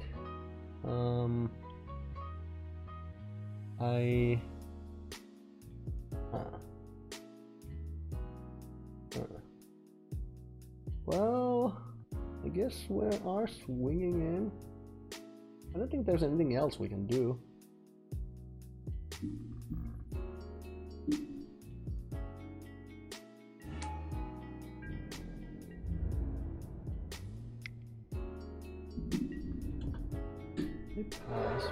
I mean, it come true. Now they're gonna exile Pyromancer. Yep, that's the thing. There's a chance Chandra is dead.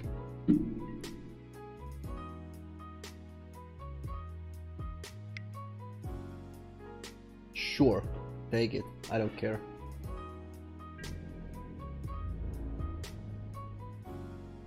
I think they should go at Chandra here. Yeah. I mean, we're still at full health, so... Alright.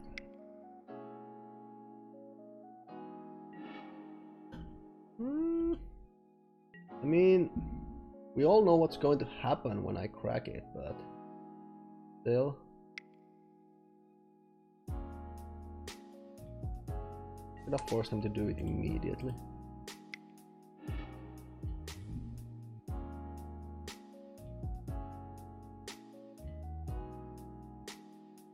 Maybe we'll draw something relevant for a change.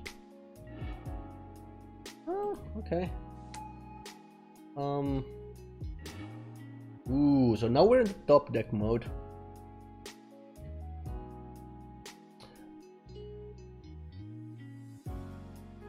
Let's see how they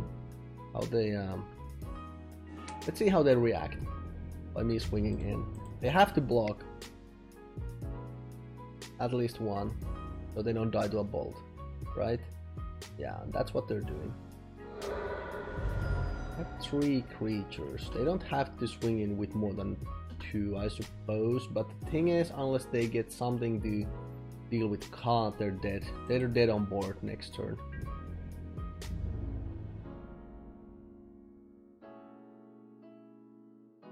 Let's see if they choose to do so. Yeah. That's clever. That's wise. You tried messaging me on Discord? Alright, let me check in a real quick, real soon. Alright. Chandra is dead.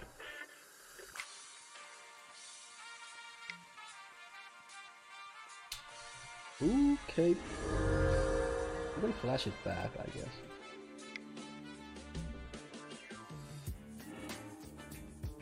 Good.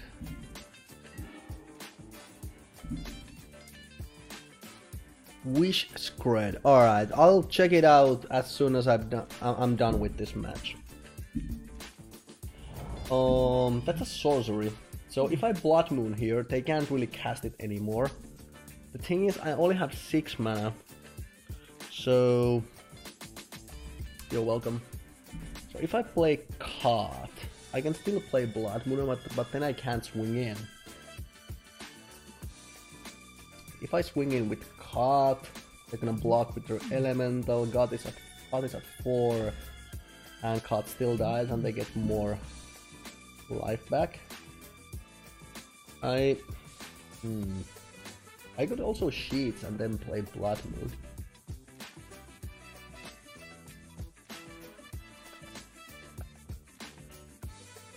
I think that's what we're doing. That's the plan. Alright, some interesting stuff is coming up. Do we still Blood Moon? Yes, we do. So now they can't cast Helix anymore. I'm not doing anything else here, but next turn I can either cut or Pyromancer. I think I'm Pyromancer. Ooh, that's aggressive. I like that. Yeah, I mean, I'm gonna lose Caught, but that's fine at this point. I'm okay with that.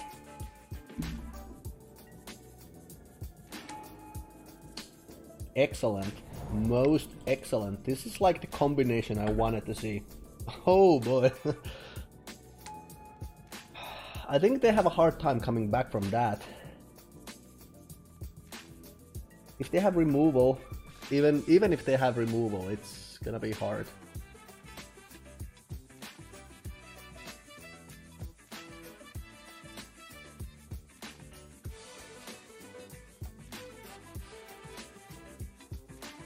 We don't have any cards in hand. They have 3. Okay, they just passed. A card. Alright. 1, 2, 3, 4. Play that.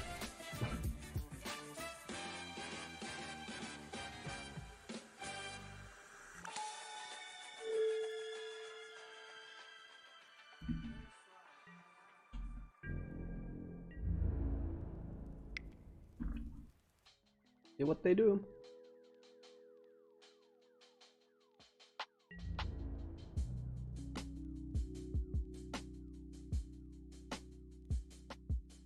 They're technically not dead just yet. Block that. Yeah, you pretty much have to. Think again. You know how this goes. You basically have only one play to do here. Well, I suppose 2. You can trade with an elemental if you like, but I don't think it's going to matter. Like really matter. Especially since I can crack an astrolabe in response to your elemental. I'm not sure if I'm doing that. I don't think I am. It's not gonna matter. I just rather leave it if they have something. I don't know. Oh, so this is what? Isn't this 6 damage? Oh, they're bolting that. Well, that's fine. Sacrificing that.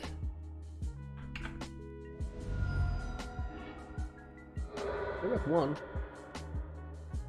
And they have only 1 creature on board. Good luck.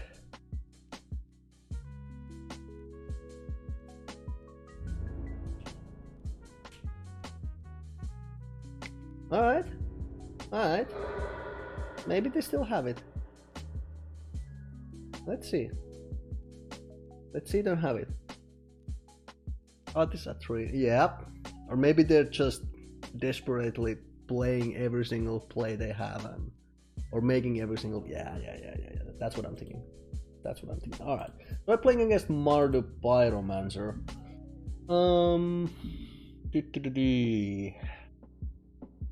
They're trying to grind value. So are we. Blood Moon is. I mean, I have better cards, but it's still quite useful. Quite useful. I'm hesitant on taking it out. Light of Flame. It does accelerate card. Right, nope, Crater Maker. It's just more aggro and more damage, but like, what card actually is bad in this matchup? Maybe one Blood Moon. I suppose I could take one Blood Moon out. Maybe that's correct. What are they bringing in? Is there a chance they're bringing in Core Firewalker? I guess, but I think I'm taking out one Blood Moon still. It's somewhat useful, but not very. Replace it with a Pyrite Spell Bomb. This takes care of Core Firewalker, and even if they don't play it, which I strongly doubt, it's still more removal, and I can cycle it if I absolutely need to. I don't think I even want to take anything else out. I think that's it. I think that's it. Everything is relevant here. Yeah, it's a keeper. It's not the best of keepers, but I'll take it.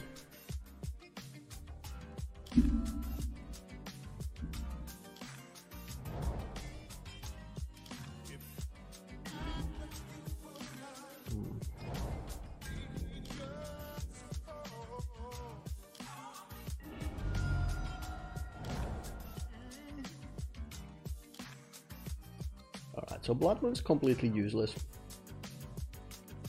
Well, not completely, but almost.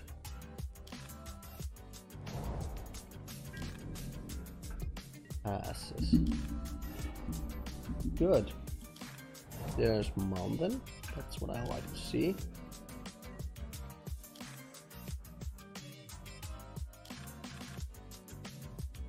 So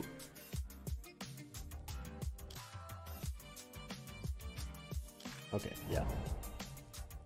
It kind of depends on what they decide to do here. Yeah, they play that. I could be angling the board in response, I guess.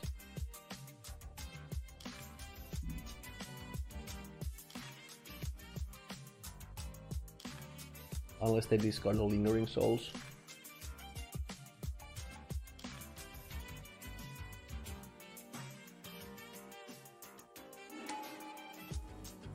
Huh? Where and there? Why? Why? I don't get it. I could also bolt, but I don't think that's gonna get us there. Good, more lands. I mean, I could play Chandra, but it's not really doing a whole lot. I think I'd much rather play card and kill something on the next turn. Or I could just sit tight. I could also just sit tight.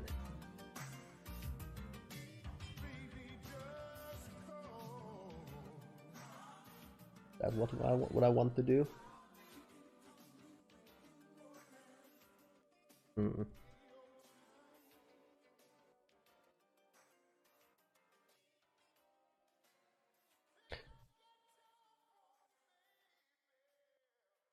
I'm gonna hold on to this anger for one more turn. We're not really in a hurry. I suppose I should have played Scrying Sheets in hindsight, if they don't play anything in their turn and I don't have anything to do, which might be the case, so I think that was also a minor punt. Yeah, that was a minor punt as well.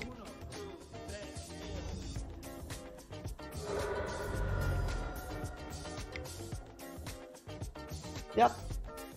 More power to the board. That's good. So anger is even better now. Anger is looking really good. So play that. And now anger. I don't care about life gain at all from combo. Nor do I care about them gaining life.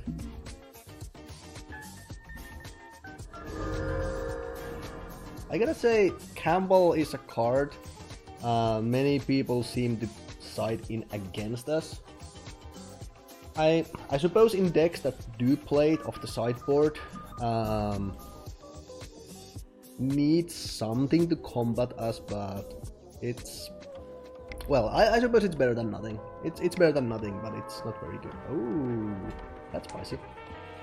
What are they gonna name? Opter, I suppose? If you choose elemental, I might just let it go.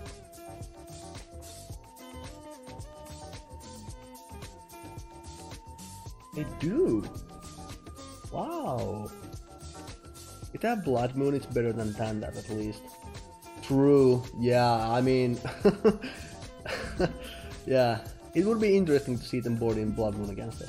You know what? I think I'm still gonna kill it. Only because I want to have a card on the table uncontested. If they bolt my card, alright, sure, you can do that. So play card.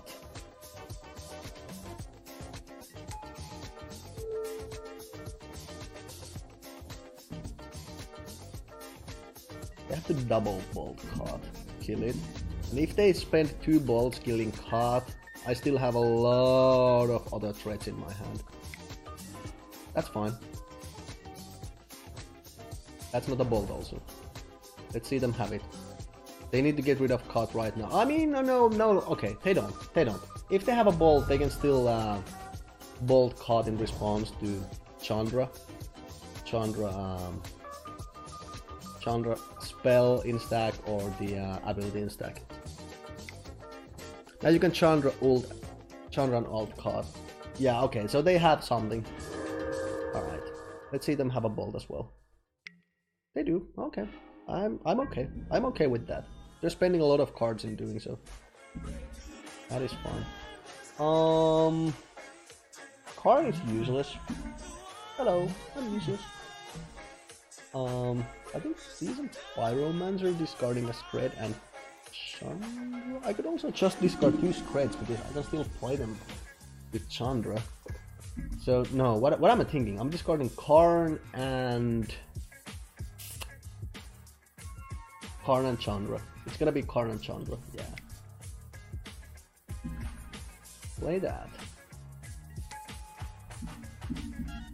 Karn and Chandra. More stuff. That's good. Play that.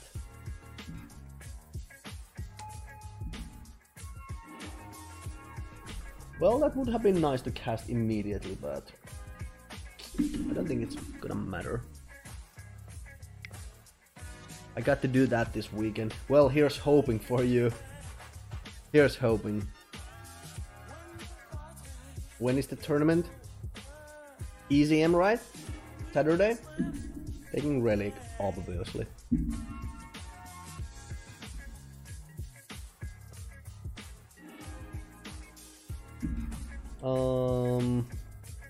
I mean, part of me kind of wants to just crack this.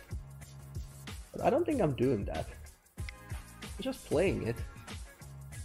I mean, I might be cracking it at the end of their turn, if nothing else. This might be one of the weird cases where you don't want Pyrite Spellbomb to hit the opponent, or... I mean, I don't really have any targets for it. Everything they play is dying, unless it's a Seasoned Pyromancer, but even then I can... Oh, wow. They are really desperate. I think they're gonna follow it up with a Concede. Come on. Nope.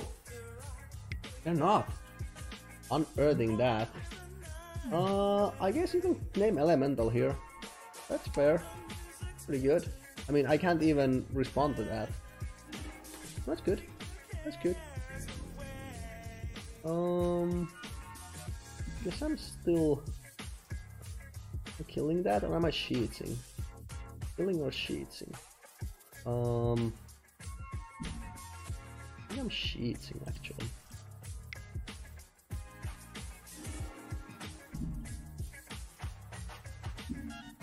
Yeah, that's good. It's good to see. Alright. That's it. Now you've done it. If they unearth it again, then they do.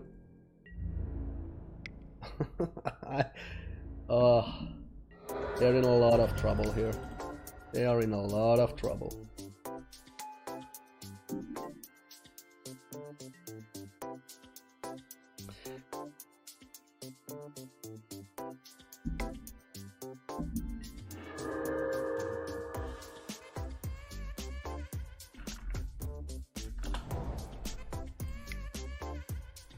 Yeah.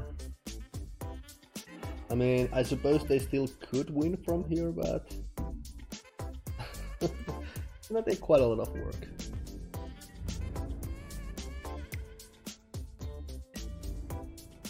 Yeah, they can. I don't really see how it could happen.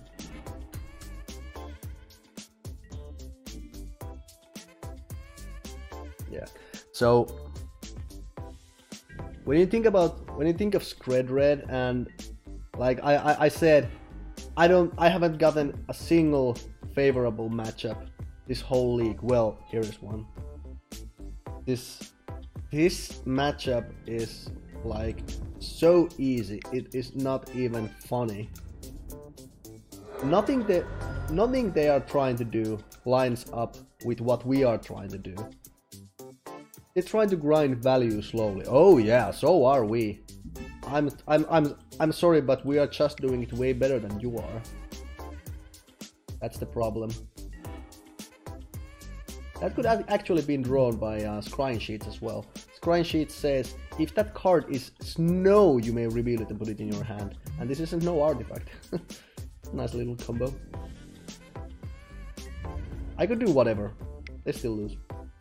They still lose.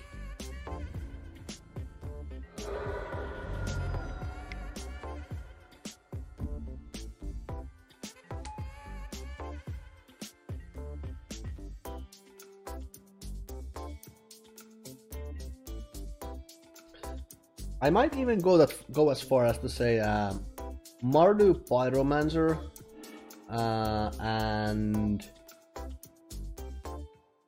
I guess Sun and Moon, you know, red-white prison with Nahiris and stuff. Those might be the two best matchups for Skred Red you could be facing.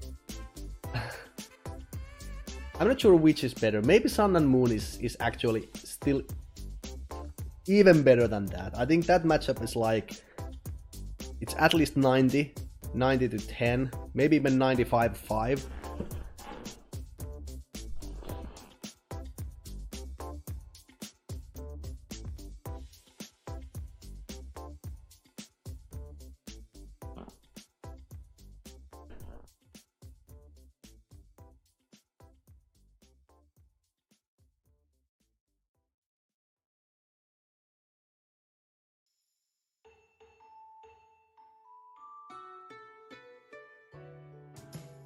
Alright, so I promised to take a quick look at the list.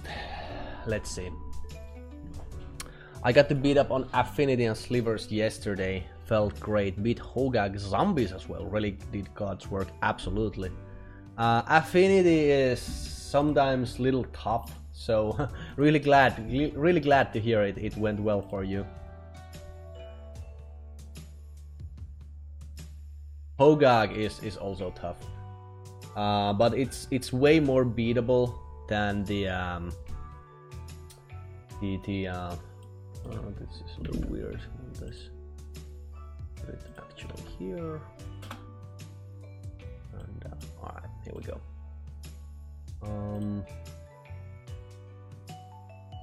Yeah, when they don't have the combo, it's not as obnoxious anymore. So what do we have here? 4 Argos Isolate, 4 Instant, 3 Instant, 4 Monster, 3 Ray. Yeah, it's a champion, spicy. One more card, 3 big cards.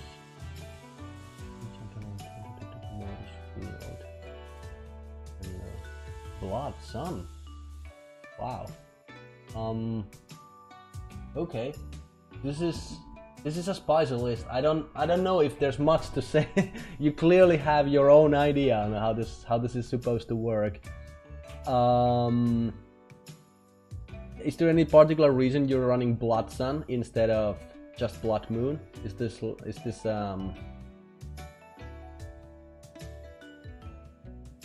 I don't know. Budget choice? 2 aberrate, 1 annual, 1 bottle cloister.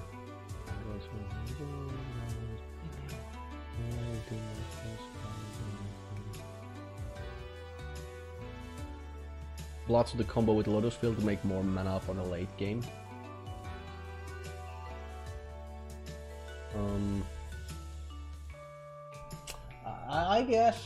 I guess it's a corner case when you're only running 1 Lotus Field. Yeah. All right. So right off the bat, I'm gonna first speak about the things I like about this list, and then I'm gonna mention the ones that I don't like. What I do like is using Karn, the Great Creator, in Skred. I think this is actually something that I've been looking to do for quite some time, and I still kind of want to. I want to try Karn in Skred because I really believe there's a place for it. It's not as good in Skred as it is in Pyro Prison because you can't really accelerate Karn before turn 3. Yeah, turn 3 if you have a Mind Stone in play, unless you have like Simian Spirit Guides in the sideboard or in the main board. That said, there's no denying Karn plus Liquid Metal Coating or Mycos and Gladys is powerful. I mean, it's great. It's the Great Creator. I mean, this is really interesting. I'm really looking forward to hearing how it works.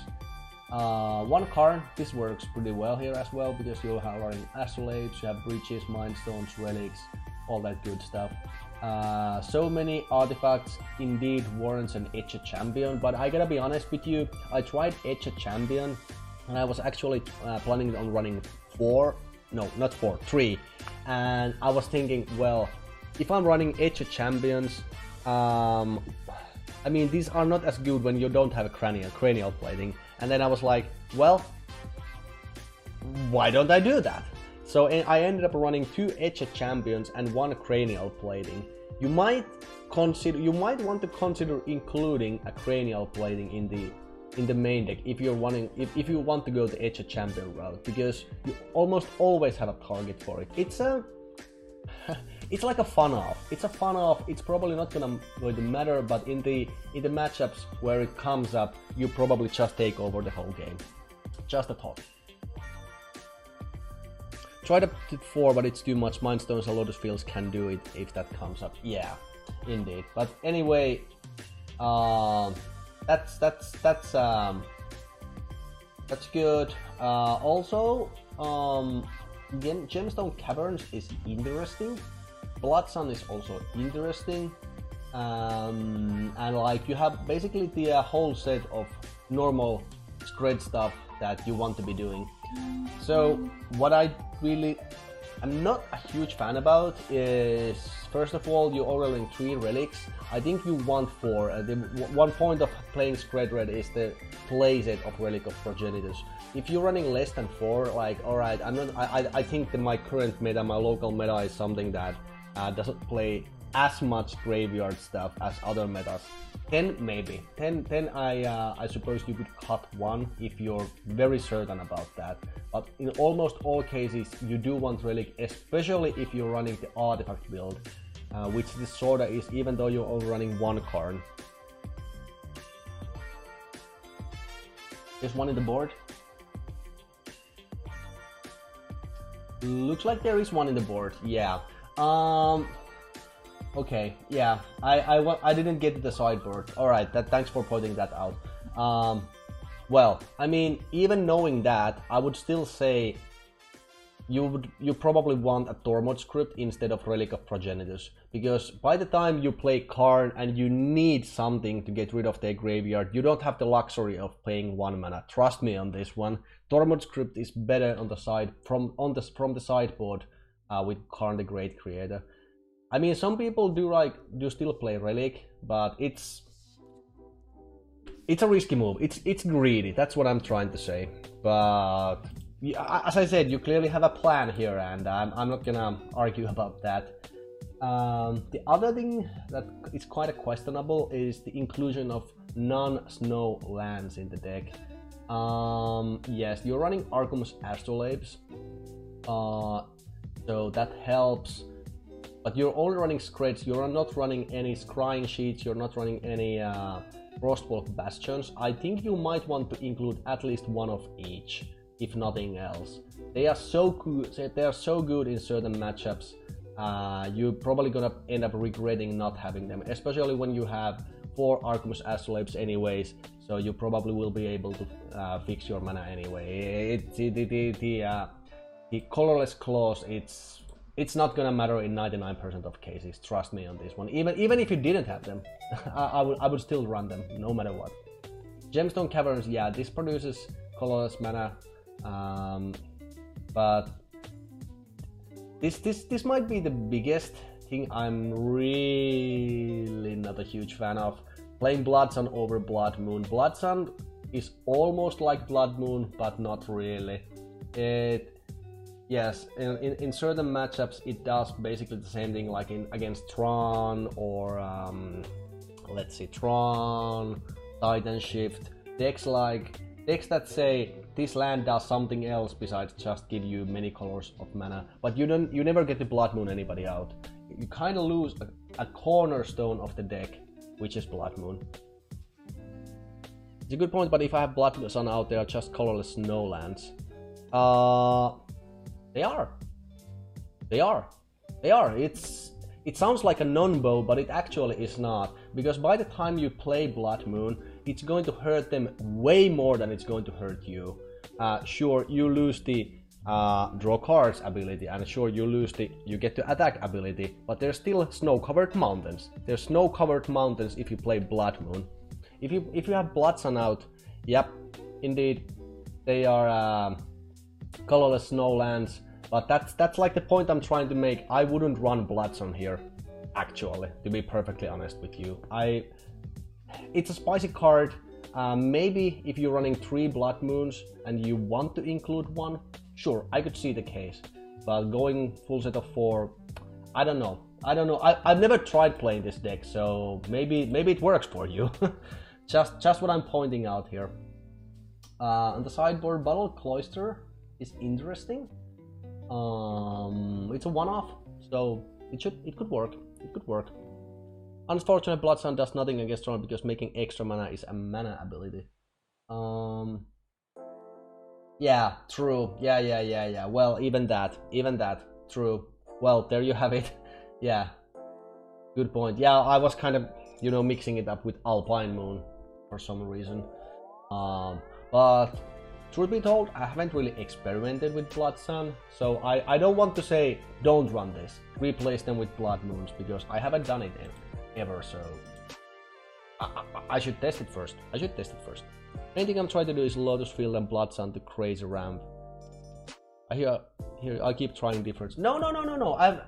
On the contrary, man. On the contrary, I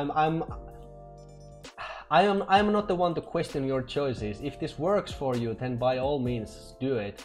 But you might want to give it a couple of test runs in Magic Online. Give it a couple of test runs. We'll run it against the Gauntlet if you have friends you can play with. See how it fares against matchups that you think you might be facing, and kind of work on that. I've been having success in the practice room with Skred and the Great Creator, so I would encourage you to try that, like you were saying earlier. I could do that. I might do it. I mean, there's a lot to like in this list. There's a lot to like. But practice room is sometimes a trap. I don't want to discourage you, but I've done it. I've played in the practice room with a new build. Went like, my record is like 50-3 or 50-4 after like 2 days of playing. I'm like, oh my god, this deck is dynamite. And I just don't realize most of the decks that are being played there are bruised. They're might be inexperienced players. They play very slow. They leave games unfinished. It's probably not the best best indication if a deck is doing well or not. I guess that's what I'm trying to say. It does. I suppose whenever I go to practice room, what I'm trying to do is I'm basically If there's a new deck I'm inexperienced with, then yeah, I'm going to the practice room first to get some experience under my belt. But I really wouldn't put much thought to the oh wow, this is stretch, to whatever results you might be or might not be getting. Yeah, you're welcome. Sorry, I'm. You ask for comments and here they come. But yeah, I'm really curious to find out and hearing how that goes for you. You're welcome. You're welcome, man. Anytime. Yeah, there are a couple of things I'd like to try myself as well. I might consider running Blood Sun at some point just to see how it works. All right, I guess we're playing against Hogak. No. Ooh. This still could be Hogak. They try to fill up their graveyard.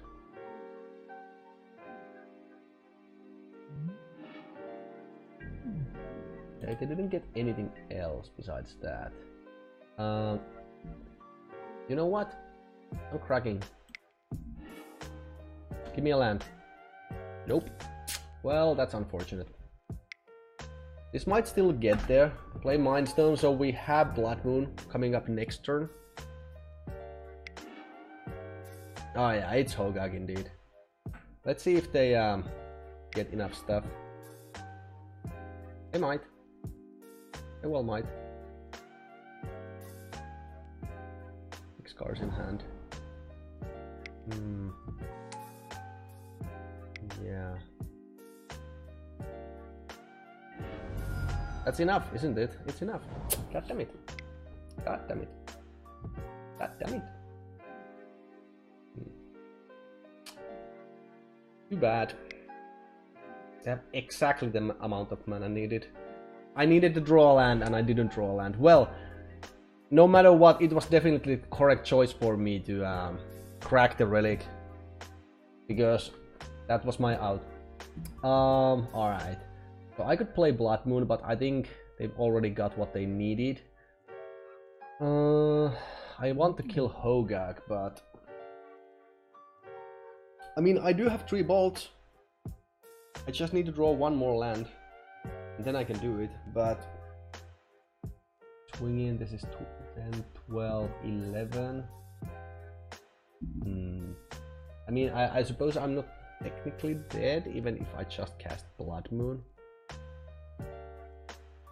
If I cast Blood Moon here, I take 11... 11... no, what? No. 10, 12, 13 points of damage. Yeah, that's 13.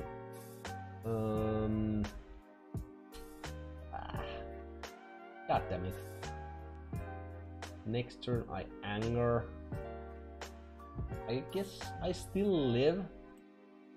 I still live if I draw a land.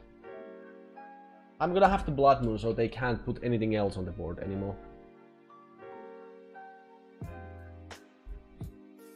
That's my out. It's not impossible. It's not impossible. What? How did I count this again? I don't know how I counted this. Well, I think it wouldn't have mattered. I said 13 and in my mind I was thinking I have 13 life. Yeah, alright, so it wouldn't have mattered. We would have been dead no matter what, so we would have taken 8 if I had played that, and then they would have played something else. And yeah, there was nothing I could do. There was nothing I could do. I mean, it was a... it was a brain fart, but it didn't end up mattering. What did we bring in last time? Not much.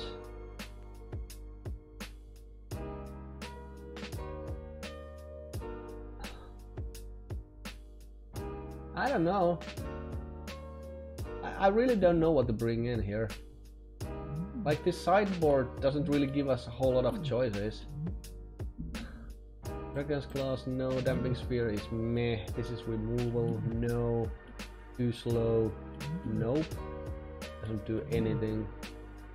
maybe, but still kind of slow.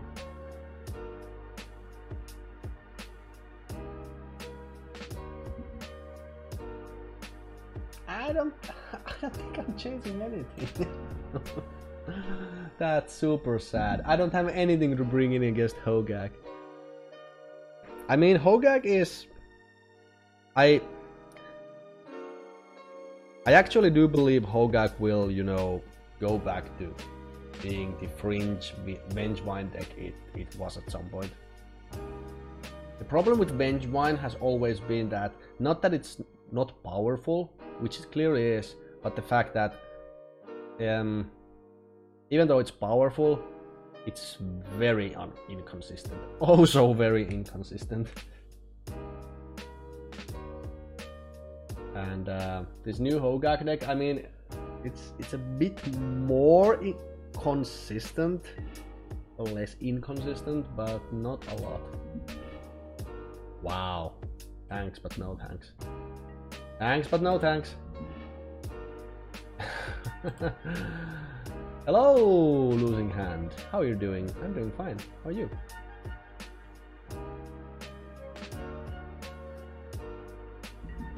I hope you enjoyed this league of mine where we go 2 and 3. Hope you enjoyed.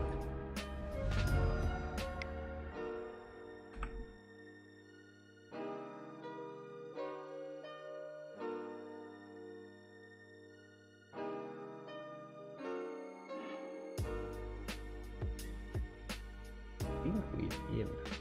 Why? I suppose it dredges stuff. I suppose so.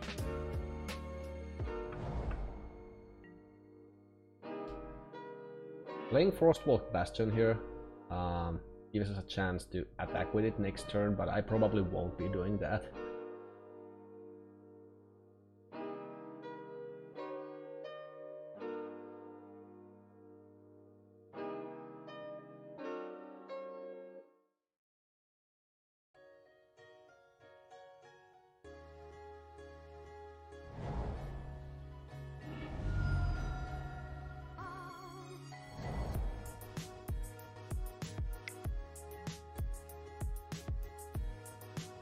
Yeah, we need a Blood Moon off the top.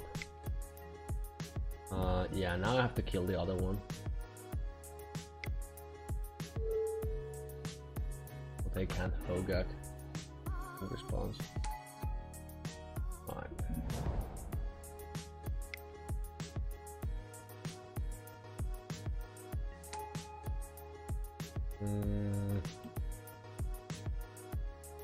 Let's kill that. Maybe they don't have more zombies. If they cast even one zombie, they can cast Gravecrawler of the graveyard, and then they can cast Hogak and we die. Yep, I think they're gonna draw at least one zombie here. If they didn't have it.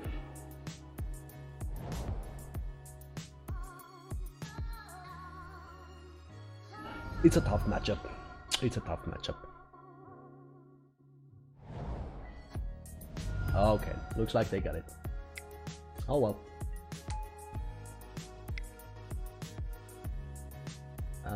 I don't know why they decided to do it like that. I mean,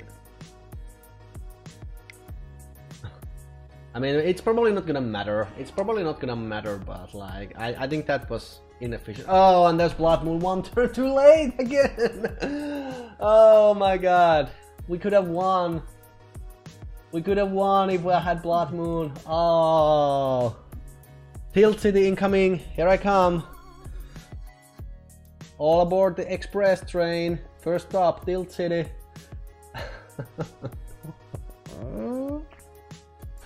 Ah. Well, was fun. I don't think there's anything we can draw. I mean, if the other card was Anger, then maybe, but yeah, that's it. Good games. Good games. You got us. 50 play points back. Meow. Meow. That's how it goes. That's how it goes.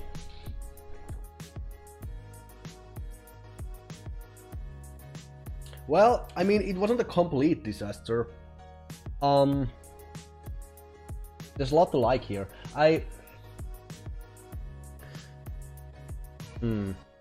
Lots of the cards in the sideboard felt kinda corner cases, to be honest. Like, I don't really understand Pyrite Spellbomb. Maybe there's something I am not seeing besides the fact it's an artifact. So it increases the artifact count, but I'd much rather just have, like, I don't know, Aberrates. Aberrates are so versatile. You can bring them in if you're facing a creature match. If you need artifact hate, they work just nicely. And yeah, wear and tear is nice though, but I suppose that's the reason they have Crater Maker and Spellbomb. Crater Maker I kinda understand, since there's so much Eldrazi-tron. But the problem with Eldrazi-tron, I don't think Crater Maker is gonna make a difference, a single Crater Maker. I don't think it's gonna make a difference even if you have 4. Since, like, the targets you want to destroy are like Karn the Great Creator, Thought-Knot Seer, and okay, maybe I suppose Reality Smasher could be one because you can just sack it, the Reality Smasher. But like, the whole problem is, no matter what we do, Eldrazi-tron is going to outdraw us. They just are. Like, they're just better in that regard.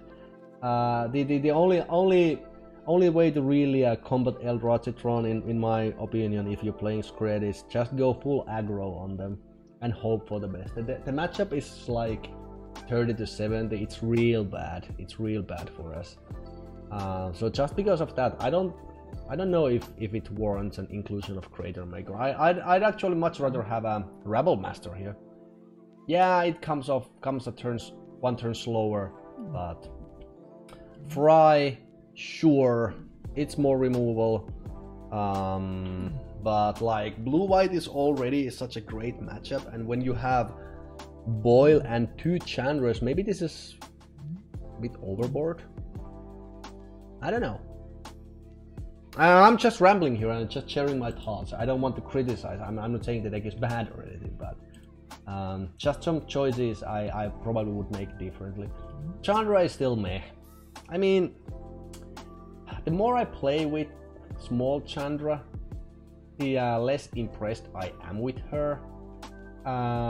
Like, yeah. The dream is you play Chandra and then you have a card and you have a 1 turn emblem. Sure, it's great when it happens, but horrible when it doesn't. Like, Chandra in itself, it's very mediocre. It's just a 3 mana 2/2 haste, and it doesn't even grow in loyalty while she's doing that. I think if you want to run Chandra, you need more than 3 cards. You need like at least 5 or 6 Planeswalkers, and even so, it's so. Seasoned Pyromancer. I mean, I gotta say, I'm still not a huge fan of Seasoned Pyromancer. The problem is you have to know in advance what you're willing to sacrifice, and yeah, you can try to calculate the odds. Yeah, do I need this card? Do I need that card? And it's good. Like, we are already running 3 PS, so if you want more effect like that, sure. But I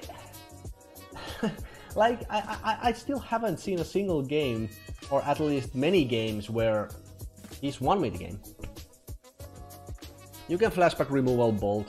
I guess that's bigger reason for adding her. You can do that, but that's not the point I'm trying to make. The point I'm trying to make, yes, she's great when she's great, but every card in Skred Red needs to work on their own. Every card needs to be able to win you the game. I mean, okay, every threat you play needs to be able to win the game on itself. And Chandra really doesn't do that. It needs more cards for support, and that's the problem. Do you think it's good to get my second Awakened Inferno? I've just got 1 right now. I suppose if you already have 1, obviously it's better to have 2. But as I said, blue-white is such a great matchup already, Even having just one might be enough. It could be enough. It depends on your sideboard build. I wouldn't be too aggressive on getting another if they're super expensive. But if you get one cheap, yeah, sure, just get it. But it's not super required. It's not super required. What else? What else? What else? Yeah, I mean, I would probably just swap this Chandra with another card to have more consistency in the deck. This deck has its own game plan of playing big Karn. Did I say big Karn? I guess hard to say. Like this Karn and the new Karn are same size, so same casting cost. So old small Karn, new small Karn. I don't know. Well, Sign of Earth anyway. Like when you don't have 3, it kind of diminishes your own game plan, and this doesn't really work to your advantage at any point. I don't like it. I don't like it. I don't like her. I don't think I will be using her. I mean, most of the time she's just a win more card. Like you're already winning. You're about to emblem cut the next turn anyway, and even if you don't, you're still ahead. I don't see it. I don't see it. And in the sideboard, yeah, I guess the biggest change I would make is adding the 4th Dragon's Claw. Looks like Dragon's Claws are really great at the moment. But yeah, it's a great build. It's a great build, and we got a little unlucky with the matchups. Happened lately a lot. Besides Mardu Pyromancer, which is a great matchup.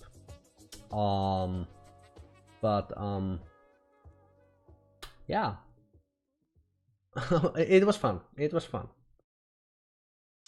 Anything else I want to say before signing off? Yeah. So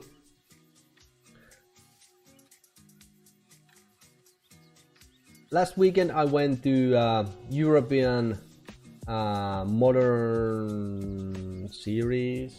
Well, you know, the European Championship qualifier in my local area, and I ended up winning the tournament with my deck. And I was playing Skred Red. So I have a ticket to Warsaw on September. I mean, yeah, I still have to pay for flights and accommodation, but like the tournament itself is free, so I have a place in the finals now. I'm gonna do a deck tech video of my build. I don't have time to do it right now. I want to do it nice and slow and go over all my choices in the deck. If you're interested, I'm just gonna make a video out of that one. What else?